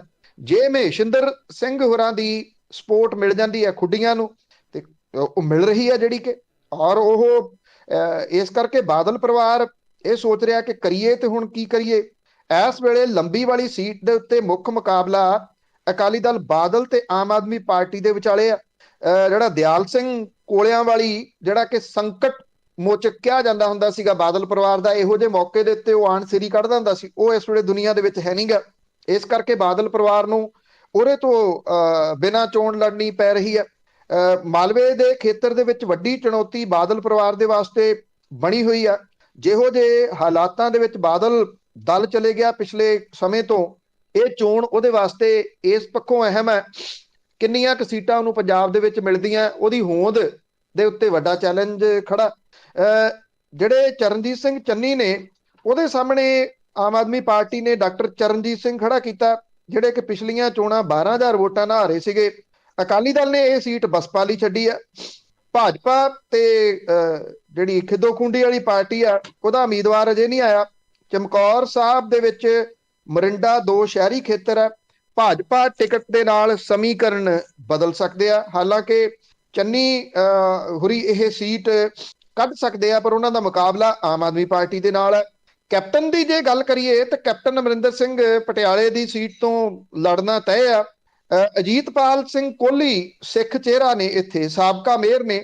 ਆਮ ਆਦਮੀ ਪਾਰਟੀ ਨੇ ਅਜੀਤਪਾਲ ਸਿੰਘ ਕੋਹਲੀ ਨੂੰ ਪਟਿਆਲੇ ਤੋਂ ਉਮੀਦਵਾਰ ਲਿਆ ਕੇ ਵੱਡੀਆਂ ਮੁਸੀਬਤਾਂ ਖੜੀਆਂ ਕਰ ਦਿੱਤੀਆਂ ਨੇ ਕੈਪਟਨ ਅਮਰਿੰਦਰ ਸਿੰਘ ਦੇ ਵਾਸਤੇ, ਤੇ ਅਕਾਲੀ ਦਲ ਬਾਦਲ ਦੇ ਵਾਸਤੇ ਤੇ ਕਾਂਗਰਸ ਦੇ ਵਾਸਤੇ। ਅਕਾਲੀ ਦਲ ਬਾਦਲ ਨੇ ਇੱਥੇ ਹਰਪਾਲ ਜੁਨੇਜਾ ਨੂੰ ਖੜਾ ਕੀਤਾ, ਔਰ ਇੱਥੋਂ ਕਾਂਗਰਸ ਸਾਬਕਾ ਮੇਅਰ ਵਿਸ਼ਨੂੰ ਸ਼ਰਮਾ, ਜਿਹੜੇ ਹੁਣੇ ਕਾਂਗਰਸ ਦੇ ਵਿੱਚ ਸ਼ਾਮਲ ਹੋਇਆ, ਉਹਨੂੰ ਲਿਆ ਰਹੀ ਆ ਉਮੀਦਵਾਰ, ਜਿੰਨਾ ਕੁ ਚੱਲ ਰਿਹਾ ਚਰਚਾ। ਕਿਉਂਕਿ ਅਕਾਲੀ ਦਲ ਨੇ ਹਿੰਦੂ ਚਿਹਰਾ ਦਿੱਤਾ ਇੱਥੋਂ, ਜਿਹੜਾ ਹਰਪਾਲ ਜਨੇਜਾ, ਤੇ ਵਿਸ਼ਨੂੰ ਸ਼ਰਮਾ ਉਧਰ ਆਊਗਾ। ਜਿਹੜੀ ਸ਼ਹਿਰੀ ਸਿੱਖ ਆ, ਉਹ ਬਹੁਤ ਵੱਡਾ ਇੱਕ ਫੈਕਟਰ ਆ ਪਟਿਆਲੇ ਦੀ ਸੀਟ ਦੇ ਉੱਤੇ, ਜਿਹੜੀ ਕਿ ਪਹਿਲਾਂ ਕੈਪਟਨ ਅਮਰਿੰਦਰ ਸਿੰਘ ਹੋਰਾਂ ਨੂੰ ਬਿਨਾਂ ਹੀਲ ਹੁੱਜਤ ਦੇ ਪੈ ਜਾਂਦੀ ਆ। ਇਸ ਵਾਰੀ ਕਿਉਂਕਿ ਅਜੀਤਪਾਲ ਸਿੰਘ ਕੋਹਲੀ ਸ਼ਹਿਰੀ ਸਿੱਖਾਂ ਦੇ ਵਿੱਚੋਂ ਨੇ, ਤਾਂ ਉਹ 28% ਜਿਹੜੀ ਵੋਟ ਹੈ ਪਟਿਆਲਾ 1 ਦੇ ਉੱਤੇ ਸ਼ਹਿਰੀ ਸਿੱਖਾਂ ਦੀ ਆ। ਇਹ ਨਹੀਂਗਾ ਕਿ ਉਹ ਪੂਰੀ ਦੀ ਪੂਰੀ ਵੋਟ ਭੁਗਤ ਜਾਣੀ ਆ, ਪਰ ਇੱਕ ਬਹੁਤ ਵੱਡਾ ਫੈਕਟਰ ਹੈ। ਧੂਰੀ ਦੀ ਸੀਟ ਚਰਚਿਤ ਹੈ। ਭਗਵੰਤ ਮਾਨ ਹੋਰੀ, ਜਿਨ੍ਹਾਂ ਨੂੰ ਸੀਐਮ ਕੈਂਡੀਡੇਟ ਵੀ ਐਲਾਨ ਕੀਤਾ ਗਿਆ ਆਮ ਆਦਮੀ ਪਾਰਟੀ ਦੇ ਵੱਲੋਂ, ਉਹ ਧੂਰੀ ਤੋਂ ਚੋਣ ਲੜ ਰਹੇ ਆ। 2014 ਦੇ ਵਿੱਚ ਤੇ 2019 ਦੇ ਵਿੱਚ ਦੋਨੋਂ ਵਾਰੀ ਲੋਕ ਸਭਾ ਦੀ ਸੀਟ ਜਦੋਂ ਉਹਨਾਂ ਨੇ ਲੜੀ ਆ, ਜਿੱਤੀ ਆ, ਧੂਰੀ ਤੋਂ ਉਹਨਾਂ ਨੂੰ ਵੱਡੀ ਲੀਡ ਮਿਲੀ ਆ। ਇਸ ਕਰਕੇ ਉਹਨਾਂ ਨੂੰ ਕੋਈ ਏਡੇ ਮੁਕਾਬਲੇ ਵਾਲੀ ਲੋੜ ਨਹੀਂ ਹੈਗੀ। ਧੂਰੀ ਤੋਂ ਜਿਹੜਾ ਉੱਥੋਂ ਇਸ ਵੇਲੇ ਮੌਜੂਦਾ ਵਿਧਾਇਕ ਹੈ ਕਾਂਗਰਸ ਦਾ ਗੋਲਡੀ, ਮੈਂ ਜਿਵੇਂ ਗੱਲ ਕਰਦਾ ਸੀਗਾ ਕਿ ਕੁਝ ਇਸ ਤਰ੍ਹਾਂ ਦੇ ਐਮਐਲਏ ਨੇ ਜਿਨ੍ਹਾਂ ਨੇ ਕਰਪਸ਼ਨ ਦਾ ਸਿਰਾ ਲਾਇਆ, ਉਹਨਾਂ ਦੇ ਵਿੱਚੋਂ ਗੋਲਡੀ ਇੱਕ ਹੈ। ਤੋ ਇਸ ਕਰਕੇ ਇਲਾਕੇ ਦੇ ਵਿੱਚ ਉਹਦੀ ਇਸ ਕਰਪਸ਼ਨ ਦੀ ਵਜ੍ਹਾ ਕਰਕੇ ਵੱਡੀ ਬਦਨਾਮੀ ਹੈਗੀ ਹੈ। ਲਹਿਰਾ ਗਾਗਾ ਇੱਕ ਹੋਰ ਸੀਟ ਹੈ ਜਿੱਥੋਂ ਰਜਿੰਦਰ ਕੌਰ ਭੱਠਲ ਚੋਣ ਲੜ ਰਹੇ ਆ। ਰਜਿੰਦਰ ਕੌਰ ਭੱਠਲ ਕਹਿੰਦੇ ਐਤਕੀ ਮੌਕਾ ਦਿਓ ਲਹਿਰਾ ਗਾਗਾ ਤੋਂ, ਲਹਿਰਾ ਨੂੰ ਬਣਾਈਏ ਨੰਬਰ 1 ਹਲਕਾ। ਰਜਿੰਦਰ ਕੌਰ ਭੱਠਲ ਹੁਰੀ ਲਹਿਰੇ ਗਾਗੇ ਤੋਂ ਲੜ ਕੇ ਮੁੱਖ ਮੰਤਰੀ ਤੱਕ ਰਹਿ ਚੁੱਕੇ ਆ, ਉਦੋਂ ਤਾਂ ਨੰਬਰ 1 ਹਲਕਾ ਨਹੀਂ ਬਣਾਇਆ। ਐਤਕੀ ਪਤਾ ਨਹੀਂ ਕਿਹੜੇ ਜਾਦੂ ਦੀ ਕੋਈ ਉਹਨਾਂ ਕੋਲੇ ਛੜੀ ਆ ਗਈ ਜਿਹਦਾ ਨੰਬਰ 1 ਹਲਕਾ ਜਿਹੜਾ ਉਹ ਬਣਾਉਣਾ।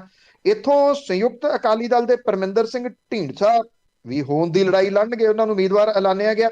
ਔਰ ਕੈਪਟਨ ਗਰੁੱਪ ਕਾਂਗਰਸ ਦੇ ਵੋਟ ਕਿੰਨਾ ਕੱਟਦਾ, ਇਹਦੇ ਉੱਤੇ ਬੜਾ ਜਿਹੜਾ ਉਹ ਡਿਪੈਂਡ ਹੈ।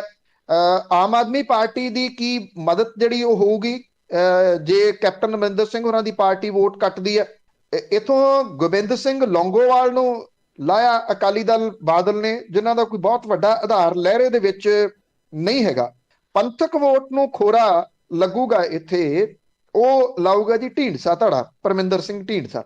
ਉਧਰ ਸਮਰਾਲੇ ਦੀ ਇੱਕ ਸੀਟ ਆ ਜਿਹੜੀ ਚਰਚਿਤ ਹੈ, ਬਲਵੀਰ ਸਿੰਘ ਰਾਜੇਵਾਲ ਇੱਥੋਂ ਚੋਣ ਲੜ ਰਹੇ ਆ।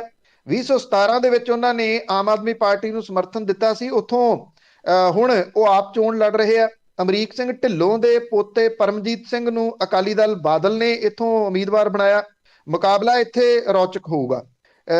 ਅਮਰੀਕ ਢਿੱਲੋਂ ਦਾ ਕਾਂਗਰਸ ਦੇ ਟਿਕਟ ਕੱਟਦਾ ਤਾਂ ਕਾਂਗਰਸ ਨੂੰ ਡੈਂਟ ਪਊਗਾ, ਜਿਹਦਾ ਫਾਇਦਾ ਅਕਾਲੀ ਦਲ ਬਾਦਲ ਨੂੰ ਹੋ ਸਕਦਾ। ਉਧਰ ਜਿਹੜੀਆਂ ਬਹੁਤ ਚਰਚਿਤ ਸੀਟਾਂ ਨੇ ਬਠਿੰਡਾ ਤੇ ਗਿੱਦੜਬਾਹਾ ਦੀਆਂ ਨੇ। ਬਠਿੰਡੇ ਦੇ ਵਿੱਚ ਮਨਪ੍ਰੀਤ ਸਿੰਘ ਬਾਦਲ ਹੁਰੀ ਘਿਰ ਗਏ ਇਸ ਵਾਰੀ, ਕਿਉਂਕਿ ਖਜ਼ਾਨਾ ਖਾਲੀ ਹੈ। ਉਹਨਾਂ ਦਾ ਇਹ ਪੈਟ ਡਾਇਲਾਗ ਜਿਹੜਾ ਉਹ ਬਹੁਤ ਚੱਲ ਰਿਹਾ। ਔਰ ਇਥੋਂ ਮਨਪ੍ਰੀਤ ਸਿੰਘ ਬਾਦਲ ਹੋਰਾਂ ਦੇ ਨੇੜਲੇ ਜਗਰੂਪ ਗਿੱਲ ਦੇ ਨਾਲ ਹੈ ਉਹਨਾਂ ਦਾ ਮੁਕਾਬਲਾ। ਜਗਰੂਪ ਗਿੱਲ ਨੂੰ ਮਨਪ੍ਰੀਤ ਸਿੰਘ ਬਾਦਲ ਹੋਰਾਂ ਨੇ ਬਠਿੰਡਾ ਦਾ ਮੇਅਰ ਬਣਾਉਣ ਦਾ ਲਾਰਾ ਲਾ ਕੇ ਨਿਗਮ ਦੀ ਚੋਣ ਜਿੱਤ ਲਈ। ਜਦੋਂ ਮੇਅਰ ਬਣਾਉਣ ਦੀ ਵਾਰੀ ਆਈ ਤੇ ਮੇਅਰ ਕਿਸੇ ਹੋਰ ਨੂੰ ਬਣਾਤਾ। ਜਗਰੂਪ ਗਿੱਲ ਹੋਰੀ ਨਾਰਾਜ਼ ਹੋ ਗਏ, ਛੱਡ ਕੇ ਆਮ ਆਦਮੀ ਪਾਰਟੀ ਚਲੇ ਗਏ ਤੇ ਇੱਕ ਤਕੜੇ ਉਮੀਦਵਾਰ ਵਜੋਂ ਬਠਿੰਡਾ ਸ਼ਹਿਰੀ ਹਲਕੇ ਤੋਂ ਉਹ ਸਾਹਮਣੇ ਆ ਰਹੇ ਆ ਔਰ ਸਿੱਧੀ ਟੱਕਰ ਮਨਪ੍ਰੀਤ ਸਿੰਘ ਬਾਦਲ ਹੋਰਾਂ ਨੂੰ ਦੇ ਰਹੇ ਆ। ਮਨਪ੍ਰੀਤ ਸਿੰਘ ਬਾਦਲ ਹੋਰਾਂ ਦੀਆਂ ਲਗਾਤਾਰ ਵੱਧ ਰਹੀਆਂ ਗੇੜੀਆਂ ਇਹ ਦੱਸਦੀਆਂ ਕਿ ਫਿਕਰਮੰਦੀ ਉਹਨਾਂ ਨੂੰ ਵੀ ਲੱਗੀ ਹੋਈ ਆ। ਰਾਜਾ ਵੜਿੰਗ ਜਿਹੜੇ ਉਹਨਾਂ ਦੀ ਗਿੱਦੜਬਾਹੇ ਤੋਂ ਟਿਕਟ ਜਿਹੜੀ ਹੋਈ ਆ, ਪਰ ਉਹਨਾਂ ਨੂੰ ਡਰ ਇਸ ਗੱਲ ਦਾ ਹੈ ਕਿ ਮਨਪ੍ਰੀਤ ਬਾਦਲ ਹੁਰੀ ਅੰਦਰ ਖਾਤੇ ਰਾਜਾ ਵੜਿੰਗ ਦਾ ਵਿਰੋਧ ਕਰਨਗੇ, ਕਿਉਂਕਿ ਰਾਜਾ ਵੜਿੰਗ ਤੇ ਮਨਪ੍ਰੀਤ ਬਾਦਲ ਦੇ ਵਿਚਾਲੇ ਚੱਲ ਰਹੀ ਟਸਲ ਕਿਸੇ ਤੋਂ ਲੁਕੀ ਨਹੀਂ। ਰਾਜਾ ਵੜਿੰਗ ਸਮਝਦੇ ਆ ਕਿ 19 ਦੀਆਂ ਲੋਕ ਸਭਾ ਚੋਣਾਂ ਦੇ ਵਿੱਚ ਜੇ ਉਹ ਬਠਿੰਡੇ ਤੋਂ ਹਾਰੇ ਤੇ ਮਨਪ੍ਰੀਤ ਬਾਦਲ ਦੀ ਵਜ੍ਹਾ ਕਰਕੇ ਹਾਰੇ। ਜੀ ਦੇਖੋ ਵੋਟਾਂ ਆ ਕੀ ਹੁੰਦਾ ਆ ਅੱਗੇ ਅੱਗੇ। ਤੇ ਅੱਗੇ ਗੱਲ ਕਰਦੇ ਹਾਂ ਸਿਆਸਤ ਵਿੱਚ ਆਏ ਕਿਸਾਨ, ਉਹਨਾਂ ਦੀਆਂ ਜਥੇਬੰਦੀਆਂ ਦੇ ਉਮੀਦਵਾਰਾਂ ਤੇ ਵੀ ਸਵਾਲ ਉੱਠ ਖੜੇ ਹੋਏ ਆ। ਦੇਖੋ ਹੁਣ ਉਹ ਸਿਆਸੀ ਪਾਰਟੀ ਨੇ, ਕੁਝ ਲੋਕ ਇਹ ਸੋਚਦੇ ਆ ਕਿ ਇਹਦੀ ਗੱਲ ਹੋਵੇ ਜਾਂ ਨਾ ਹੋਵੇ। ਨਹੀਂ ਨਹੀਂ ਨਹੀਂ, ਕਿਸਾਨਾਂ ਦੀ ਗੱਲ ਨਹੀਂ ਕਰਨੀ। ਉਹ ਕਿਸਾਨ ਜਿੱਥੋਂ ਤੱਕ ਨੇ, ਕਿਸਾਨਾਂ ਨੇ ਕੱਲ ਇੱਕ ਇਕੱਠ ਕੀਤਾ ਇੱਥੇ ਬਰਨਾਲੇ ਦੇ ਏਰੀਆ ਦੇ ਵਿੱਚ, ਜਿਹੜੇ ਚੋਣਾਂ ਨਹੀਂ ਲੜ ਰਹੇ ਉਹ ਤਾਂ ਕਿਸਾਨ ਨੇ। ਹੁਣ ਜਦੋਂ ਸਿਆਸੀ ਧਿਰ ਬਣ ਕੇ ਇਹ ਆ ਗਏ ਤੇ ਫਿਰ ਆਲੋਚਨਾ ਵੀ ਉਹਨਾਂ ਦੀ ਹੋਣੀ ਹੈ। ਸਿਆਸੀ ਧਿਰਾਂ ਦੀ ਆਲੋਚਨਾ ਅਕਸਰ ਹੁੰਦੀ ਹੈ। ਇੱਥੇ ਜਿਹੜੀਆਂ ਪਟਿਆਲੇ ਦੀ ਜੇ ਆਪਾਂ ਪਹਿਲਾਂ ਗੱਲ ਕਰ ਲਈਏ ਤੇ 8 ਸੀਟਾਂ ਦੇ ਉੱਤੇ 5 ਦੇ ਉੱਤੇ ਅਜੇ ਤੱਕ ਆਪਣਾ ਉਮੀਦਵਾਰ ਲੱਭ ਸਕੇ ਆ ਕਿਸਾਨ ਜਥੇਬੰਦੀਆਂ। ਜਿਨ੍ਹਾਂ ਵਿੱਚੋਂ ਪਟਿਆਲਾ ਦਿਹਾਤੀ ਤੋਂ ਪ੍ਰੋਫੈਸਰ ਧਰਮਿੰਦਰ, ਰਾਜਪੁਰੇ ਤੋਂ ਹਰਵਿੰਦਰ ਹਰਪਾਲਪੁਰ ਜਿਹੜੇ ਪ੍ਰੇਮ ਸਿੰਘ ਚੰਦੂ ਮਾਜਰਾ ਉਹ ਭਾਣਜਾ। ਹਰਵਿੰਦਰ ਹਰਪਾਲਪੁਰ ਨੇ ਕੋਈ ਪਾਰਟੀ ਨਹੀਂ ਛੱਡੀ ਜਿੱਥੇ ਜਾ ਕੇ ਉਹਨੇ ਟਿਕਟ ਨਹੀਂ ਮੰਗੀ ਕਿ ਮੈਨੂੰ ਟਿਕਟ ਦਿਓ। ਜਦੋਂ ਕਿਸੇ ਜਗ੍ਹਾ ਤੋਂ ਟਿਕਟ ਨਹੀਂ ਮਿਲੀ ਤੇ ਉਹਨੇ ਜਾ ਕੇ ਇਹ ਕਿਸਾਨਾਂ ਦੀ ਜਿਹੜੀ ਇਹ ਪਾਰਟੀ ਬਣਾਈ, ਸਿਆਸੀ ਪਾਰਟੀ, ਉਹਦਾ ਪੱਲਾ ਫੜ ਲਿਆ ਕਿ ਜੀ ਦਿਓ ਮੈਨੂੰ ਜਿਹੜੀ ਟਿਕਟ ਇੱਥੋਂ, ਤੇ ਉਹਨੂੰ ਘਨੌਰ ਤੋਂ ਟਿਕਟ ਮਿਲ ਗਈ। ਜਿਹੜੇ ਕਿਸਾਨ ਇਹ ਸਿਆਸੀ ਧਿਰ ਬਣੇ ਆ ਹੁਣ, ਉਹ ਇਹ ਕਹਿੰਦੇ ਕਿ ਜਦੋਂ ਤੁਸੀਂ ਅਪਲਾਈ ਕਰਨਾ ਤੇ ਉਹਦੇ ਵਿੱਚ ਇਹ ਦੱਸਣਾ ਕਿ ਕਿਸਾਨ ਅੰਦੋਲਨ ਲਈ ਤੁਸੀਂ ਕੀ ਕੀਤਾ, ਉਹਦੀ ਤੁਸੀਂ ਲਾਉਣਾ। ਹਰਵਿੰਦਰ ਸਿੰਘ ਹਰਪਾਲਪੁਰ ਨੇ ਕਿਸਾਨ ਅੰਦੋਲਨ ਦੇ ਵਾਸਤੇ ਕੀ ਕੀਤਾ, ਇਹ ਮੈਨੂੰ ਨਹੀਂ ਲੱਗਦਾ ਹੈ ਕਿਸੇ ਨੂੰ ਕੋਈ ਜਿਹੜਾ ਉਹ ਸਮਝ ਆਇਆ ਹੋਵੇ। ਟਿਕਟ ਦੇ ਦਿੱਤੀ। ਉਂਝ ਵੈਸੇ 3 ਸੀਟਾਂ ਦੇ ਉੱਤੇ ਅਜੇ ਵੀ ਉਹਨਾਂ ਨੂੰ ਉਮੀਦਵਾਰ ਨਹੀਂ ਲੱਭ ਰਹੇ। ਇੱਕ ਤਾਂ ਜਿਹੜਾ ਸ਼ਹਿਰ ਦੇ ਵਿੱਚੋਂ ਨਹੀਂ ਲੱਭ ਰਹੇ। ਪ੍ਰੋਫੈਸਰ ਧਰਮਿੰਦਰ ਜਿਨ੍ਹਾਂ ਨੂੰ ਪਟਿਆਲਾ ਦਿਹਾਤੀ ਤੋਂ ਇਹਨਾਂ ਨੇ ਟਿਕਟ ਦਿੱਤੀ ਆ, ਉਹਦਾ ਕਾਂਗਰਸ ਦੇ ਨਾਲ ਸਿੱਧਾ ਸਿੱਧਾ ਸੰਬੰਧ ਹੈ। ਉਹ ਕੈਪਟਨ ਅਮਰਿੰਦਰ ਸਿੰਘ ਹੋਰਾਂ ਦੇ ਮੋਤੀ ਬਾਗ ਪੈਲਸ ਦੇ ਬਹੁਤ ਕਰੀਬੀਆਂ ਦੇ ਵਿੱਚੋਂ ਇੱਕ ਰਹੇ ਆ। ਕਾਂਗਰਸ ਸਰਕਾਰ ਦੇ ਵੱਲੋਂ ਪੰਜਾਬੀ ਯੂਨੀਵਰਸਿਟੀ ਦੇ ਸੀਨੀਅਰ ਮੈਂਬਰ ਨੋਮੀਨੇਟ ਹੋ ਚੁੱਕੇ ਆ। ਔਰ ਹਰਵਿੰਦਰ ਸਿੰਘ ਹਰਪਾਲਪੁਰ ਅਕਾਲੀ ਦਲ ਬਾਦਲ ਦੇ ਵਿੱਚੋਂ ਨੇ, ਜਿਹਦੇ ਕਰਕੇ ਇਹਨਾਂ ਸੀਟਾਂ ਦੇ ਉੱਤੇ ਹੈਰਾਨਗੀ ਹੋਈ ਆ ਜਦੋਂ ਇਹ ਦਿੱਤੀਆਂ ਗਈਆਂ। ਜਦੋਂ ਇਹ ਮੋਰਚੇ ਦੇ ਵਿੱਚ ਸੀ ਤਾਂ ਇਹ ਗੱਲ ਕਹਿੰਦੇ ਸੀਗੇ ਕਿ ਸਾਡਾ ਸਿਆਸੀ ਧਿਰਾਂ ਨਾਲ ਕੋਈ ਲੈਣਾ ਦੇਣਾ ਨਹੀਂਗਾ। ਹੁਣ ਉਹਨਾਂ ਸਿਆਸੀ ਧਿਰਾਂ ਦੇ ਵਿੱਚੋਂ ਬੰਦੇ ਜਿਹੜੇ ਨੇ ਜਿਨ੍ਹਾਂ ਦੀ ਕੋਈ ਕੰਟਰੀਬਿਊਸ਼ਨ ਨਹੀਂ ਮੋਰਚੇ ਦੇ ਵਿੱਚ, ਉਹਨਾਂ ਨੂੰ ਟਿਕਟ ਦਿੱਤੀ ਜਾ ਰਹੀ ਹੈ। ਦਾਖੇ ਤੋਂ ਇੱਕ ਜਿਹੜਾ ਵਿਦੇਸ਼ੀ ਚੈਨਲ ਹੈ ਇੰਗਲੈਂਡ ਦਾ, ਉਹਦੇ ਲਈ ਕੰਮ ਕਰਦੇ ਮਖੂ ਆ ਵਿਅਕਤੀ, ਜਿਹਨੂੰ ਟਿਕਟ ਦਿੱਤੀ ਗਈ ਹੈ। ਤੁਸੀਂ ਵੀਡੀਓ ਕੱਢ ਕੇ ਦੇਖਣਾ ਮੋਰਚੇ ਦੀਆਂ, ਜਿੰਨੀ ਆਲੋਚਨਾ, ਜਿੰਨਾ ਕੁਝ ਉਹਨੇ ਕਿਸਾਨ ਆਗੂਆਂ ਦੇ ਵਾਸਤੇ ਬੋਲਿਆ ਹੋਇਆ ਉਹਨਾਂ ਵੀਡੀਓਜ਼ ਦੇ ਵਿੱਚ, ਸ਼ਾਇਦ ਹੀ ਤੁਹਾਨੂੰ ਕਿਤੇ ਹੋਰ ਦਾ ਬੋਲਿਆ ਹੋਇਆ ਲੱਭੇ। ਉਹਨੂੰ ਕੈਂਡੀਡੇਟ ਬਣਾ ਦਿੱਤਾ। ਇਹ ਕਿਹਾ ਜਾ ਰਿਹਾ ਕਿ ਇੱਕ ਤਾਂ ਨਾਭੇ ਦੇ ਵਿੱਚ, ਪਟਿਆਲਾ ਸ਼ਹਿਰੀ ਦੇ ਵਿੱਚ, ਨਾਭੇ ਦੇ ਵਿੱਚ, ਸ਼ਤਰਾਣੇ ਦੇ ਵਿੱਚ ਕੋਈ ਮਜ਼ਬੂਤ ਕੈਂਡੀਡੇਟ ਨਹੀਂ ਮਿਲ ਰਿਹਾ ਕਿਸਾਨਾਂ ਨੂੰ, ਮਿਲ ਬਾਕੀ ਜਗ੍ਹਾ ਦੇ ਉੱਤੇ ਵੀ ਨਹੀਂ ਰਹੇ। ਇਹ ਕਿਹਾ ਜਾ ਰਿਹਾ ਕਿ ਜਿਹੜੀ ਸਕਰੀਨਿੰਗ ਕਮੇਟੀ ਬਣਾਈ ਹੋਈ ਹੈ ਜਾਂ ਸਕਰੀਨਿੰਗ ਜਿਹੜੀ ਕਰ ਰਹੇ ਆ, ਉਹ ਲੋਕ ਨੇ ਜਿਹੜੇ ਕਿ ਖੇਤੀ ਬਿੱਲਾਂ ਦੇ ਹੱਕ ਦੇ ਵਿੱਚ ਭੁਗਤਦੇ ਰਹੇ ਆ। ਔਰ ਉਹ ਕੌਣ ਨੇ, ਇਹ ਕੁਝ ਚੀਜ਼ਾਂ ਆਉਂਦੇ ਦਿਨਾਂ ਦੇ ਦੌਰਾਨ ਤੁਹਾਡੇ ਸਾਹਮਣੇ ਆ ਜਾਣਗੀਆਂ। ਬੜਾ ਕੁਝ ਸਾਹਮਣੇ ਆਉਣਾ ਜੀ, ਸਾਰਿਆਂ ਦਾ ਬੜਾ ਕੁਝ ਸਾਹਮਣੇ ਆਉਣਾ। ਤੇ ਅੱਗੇ ਅਖੀਰ ਦੇ ਵਿੱਚ ਗੱਲ ਕਰਦੇ ਹਾਂ ਜਿਹੜੀਆਂ ਬਿਜਲੀ ਵਾਲੀਆਂ ਕਾਰਾਂ ਆ, ਉਸ ਦੇ ਵਿੱਚ ਟਾਟਾ ਤੇ ਅੰਬਾਨੀ ਨੂੰ ਸਿੱਧੀ ਚੁਣੌਤੀ ਦੇਣਗੇ ਅਡਾਨੀ। ਬਿਲਕੁਲ ਜੀ, ਪੋਰਟ ਤੋਂ ਪਾਵਰ ਸੈਕਟਰ ਤੱਕ ਆਪਣੀ ਪੈਂਠ ਬਣਾ ਚੁੱਕੇ ਦੇਸ਼ ਦੇ ਦੂਜੇ ਸਭ ਤੋਂ ਅਮੀਰ ਗੌਤਮ ਅਡਾਨੀ ਜਿਹੜੇ ਇਲੈਕਟ੍ਰਿਕ ਵਹੀਕਲ ਨੇ ਉਹਦੀ ਰੇਸ ਦੇ ਵਿੱਚ ਸ਼ਾਮਲ ਹੋ ਰਿਹਾ। ਅਡਾਨੀ ਟਰਸਟ ਨੂੰ ਗੱਡੀਆਂ ਦੇ ਵਾਸਤੇ ਟ੍ਰੇਡਮਾਰਕ ਮਿਲ ਗਿਆ। ਅਡਾਨੀ ਦਾ ਇਹ ਵੈਂਚਰ ਖੁਦ ਦੇ ਵਾਸਤੇ ਇਲੈਕਟ੍ਰਿਕ ਟਰੱਕ, ਬੱਸ ਤੇ ਕੋਚ ਬਣਾਊਗਾ। ਈਵੀ ਬੈਟਰੀ ਤੋਂ ਇਲਾਵਾ ਦੇਸ਼ ਭਰ ਦੇ ਵਿੱਚ ਚਾਰਜਿੰਗ ਸਟੇਸ਼ਨ ਦੇ ਉੱਤੇ ਵੀ ਕੰਮ ਕੀਤਾ ਜਾ ਰਿਹਾ। ਜਿਹੜੇ ਇੱਕ ਕੰਪਨੀ ਹੈ ANIL ਬਣਾਈ ਆ ਉਹਨੇ, ਇਹ ਵਿਸ਼ਵ ਦੀ ਸਭ ਤੋਂ ਵੱਡੀ ਊਰਜਾ ਕੰਪਨੀ ਹੋਊਗੀ। ਇਹ ਤੋਂ ਪਹਿਲਾਂ ਅਡਾਨੀ ਇਹ ਕਹਿ ਚੁੱਕੇ ਆ ਕਿ ਅਗਲੇ ਦਹਾਕੇ ਦੇ ਵਿੱਚ ਉਹ ਗ੍ਰੀਨ ਐਨਰਜੀ ਦੇ ਉੱਤੇ 5.2 ਲੱਖ ਕਰੋੜ ਰੁਪਈਆ ਖਰਚ ਕਰਨਗੇ। ਮਤਲਬ ਕਿ ਈਵੀ ਮਾਰਕੀਟ ਕਿੰਨੀ ਤੇਜ਼ੀ ਦੇ ਨਾਲ ਵੱਧ ਰਿਹਾ, ਕਿੰਨਾ ਬਦਲਾਅ ਹੋਊਗਾ, ਇਹਦਾ ਅੰਦਾਜ਼ਾ ਜਿਹੜਾ ਉਹ ਲਾਇਆ ਜਾ ਸਕਦਾ ਹੈ। ਜਿਹੜੀ ਹੀਰੋ ਇਲੈਕਟ੍ਰਿਕ ਤੇ ਮਹਿੰਦਰਾ ਸਮੂਹ ਇਲੈਕਟ੍ਰਿਕ ਹੈ, ਉਹ ਇਸ ਖੇਤਰ ਦੇ ਵਿੱਚ ਮਿਲ ਕੇ ਕੰਮ ਕਰਨਗੇ। ਇਹਦੇ ਤਹਿਤ ਮਹਿੰਦਰਾ ਹੀਰੋ ਇਲੈਕਟ੍ਰਿਕ ਦੀ ਬਾਈਕ ਬਣਾਈ ਜਾਊਗੀ ਤਾਂ ਕਿ ਜਿਹੜੀ ਇਹ ਵੱਧ ਰਹੀ ਇਹਦੀ ਮੰਗ ਹੈ ਉਹਨੂੰ ਪੂਰਾ ਕੀਤਾ ਜਾ ਸਕੇ। ਇਲੈਕਟ੍ਰਿਕ ਵਹੀਕਲ ਸੈਗਮੈਂਟ ਦੇ ਵਿੱਚ ਦੇਸ਼ ਦੇ ਦੋ ਵੱਡੇ ਕਾਰਪੋਰੇਟ ਟਾਟਾ ਗਰੁੱਪ ਤੇ ਮੁਕੇਸ਼ ਅੰਬਾਨੀ ਦੀ ਰਿਲਾਇੰਸ ਇੰਡਸਟਰੀ ਤੇਜ਼ੀ ਦੇ ਨਾਲ ਵੱਧ ਰਹੀ ਆ। ਦੋਨੋਂ ਗਰੁੱਪ ਦੀ ਜ਼ੀਰੋ ਕਾਰਬਨ ਐਮਿਸ਼ਨ ਨੂੰ ਲੈ ਕੇ ਯੋਜਨਾਵਾਂ ਨੇ। ਹੁਣ ਅਡਾਨੀ ਗਰੁੱਪ ਦੀ ਐਂਟਰੀ ਤੋਂ ਬਾਅਦ ਬਾਜ਼ਾਰ ਜ਼ਿਆਦਾ ਕੰਪੀਟੀਟਿਵ ਹੋ ਜਾਊਗਾ। ਦੇਸ਼ ਦੇ ਵਿੱਚ ਇਲੈਕਟ੍ਰਿਕ ਵਹੀਕਲਸ ਨੂੰ ਲੈ ਕੇ ਜਿਸ ਤਰੀਕੇ ਦੇ ਨਾਲ ਲੋਕਾਂ ਦਾ ਇੰਟਰਸਟ ਵੱਧ ਰਿਹਾ, ਉਹਦੇ ਵਿੱਚ ਇਹ ਮਾਰਕੀਟ ਬਹੁਤ ਵੱਡੀ ਤੇ ਤੇਜ਼ੀ ਦੇ ਨਾਲ ਫੈਲਣੀ ਆ। ਦਸੰਬਰ 21 ਦੇ ਵਿੱਚ ਦੇਸ਼ ਦੇ ਵਿੱਚ ਇਲੈਕਟ੍ਰੋਨਿਕ ਵਹੀਕਲਸ ਮਾਰਕੀਟ ਦੀ ਸਾਲਾਨਾ ਗਰੋਥ ਜਿਹੜੀ ਆ ਉਹ 240% ਹੋ ਗਈ। ਦਸੰਬਰ ਦੇ ਵਿੱਚ 50,000 ਤੋਂ ਉੱਪਰ ਇਲੈਕਟ੍ਰਿਕ ਵਹੀਕਲਸ ਵਿਕੇ। ਦਸੰਬਰ 2020 ਦੇ ਵਿੱਚ ਸਿਰਫ 14,978 ਰਜਿਸਟਰਡ ਜਿਹੜੀਆਂ ਉਹ ਹੋਈਆਂ ਸੀਗੀਆਂ। ਇਹ ਕਿਹਾ ਜਾ ਰਿਹਾ ਹੈ ਕਿ ਇਸ ਦਸ਼ਕ ਦੇ ਵਿੱਚ ਦੇਸ਼ ਦੇ ਵਿੱਚ ਜਿਹੜੀ ਇਲੈਕਟ੍ਰਿਕ ਵਹੀਕਲਸ ਨੇ ਉਹਨਾਂ ਦੀ ਮਾਰਕੀਟ 90% ਦੀ CAGR ਵੱਧ ਕੇ 2030 ਤੱਕ 11 ਲੱਖ ਕਰੋੜ ਦੀ ਹੋ ਜਾਣੀ ਹੈ।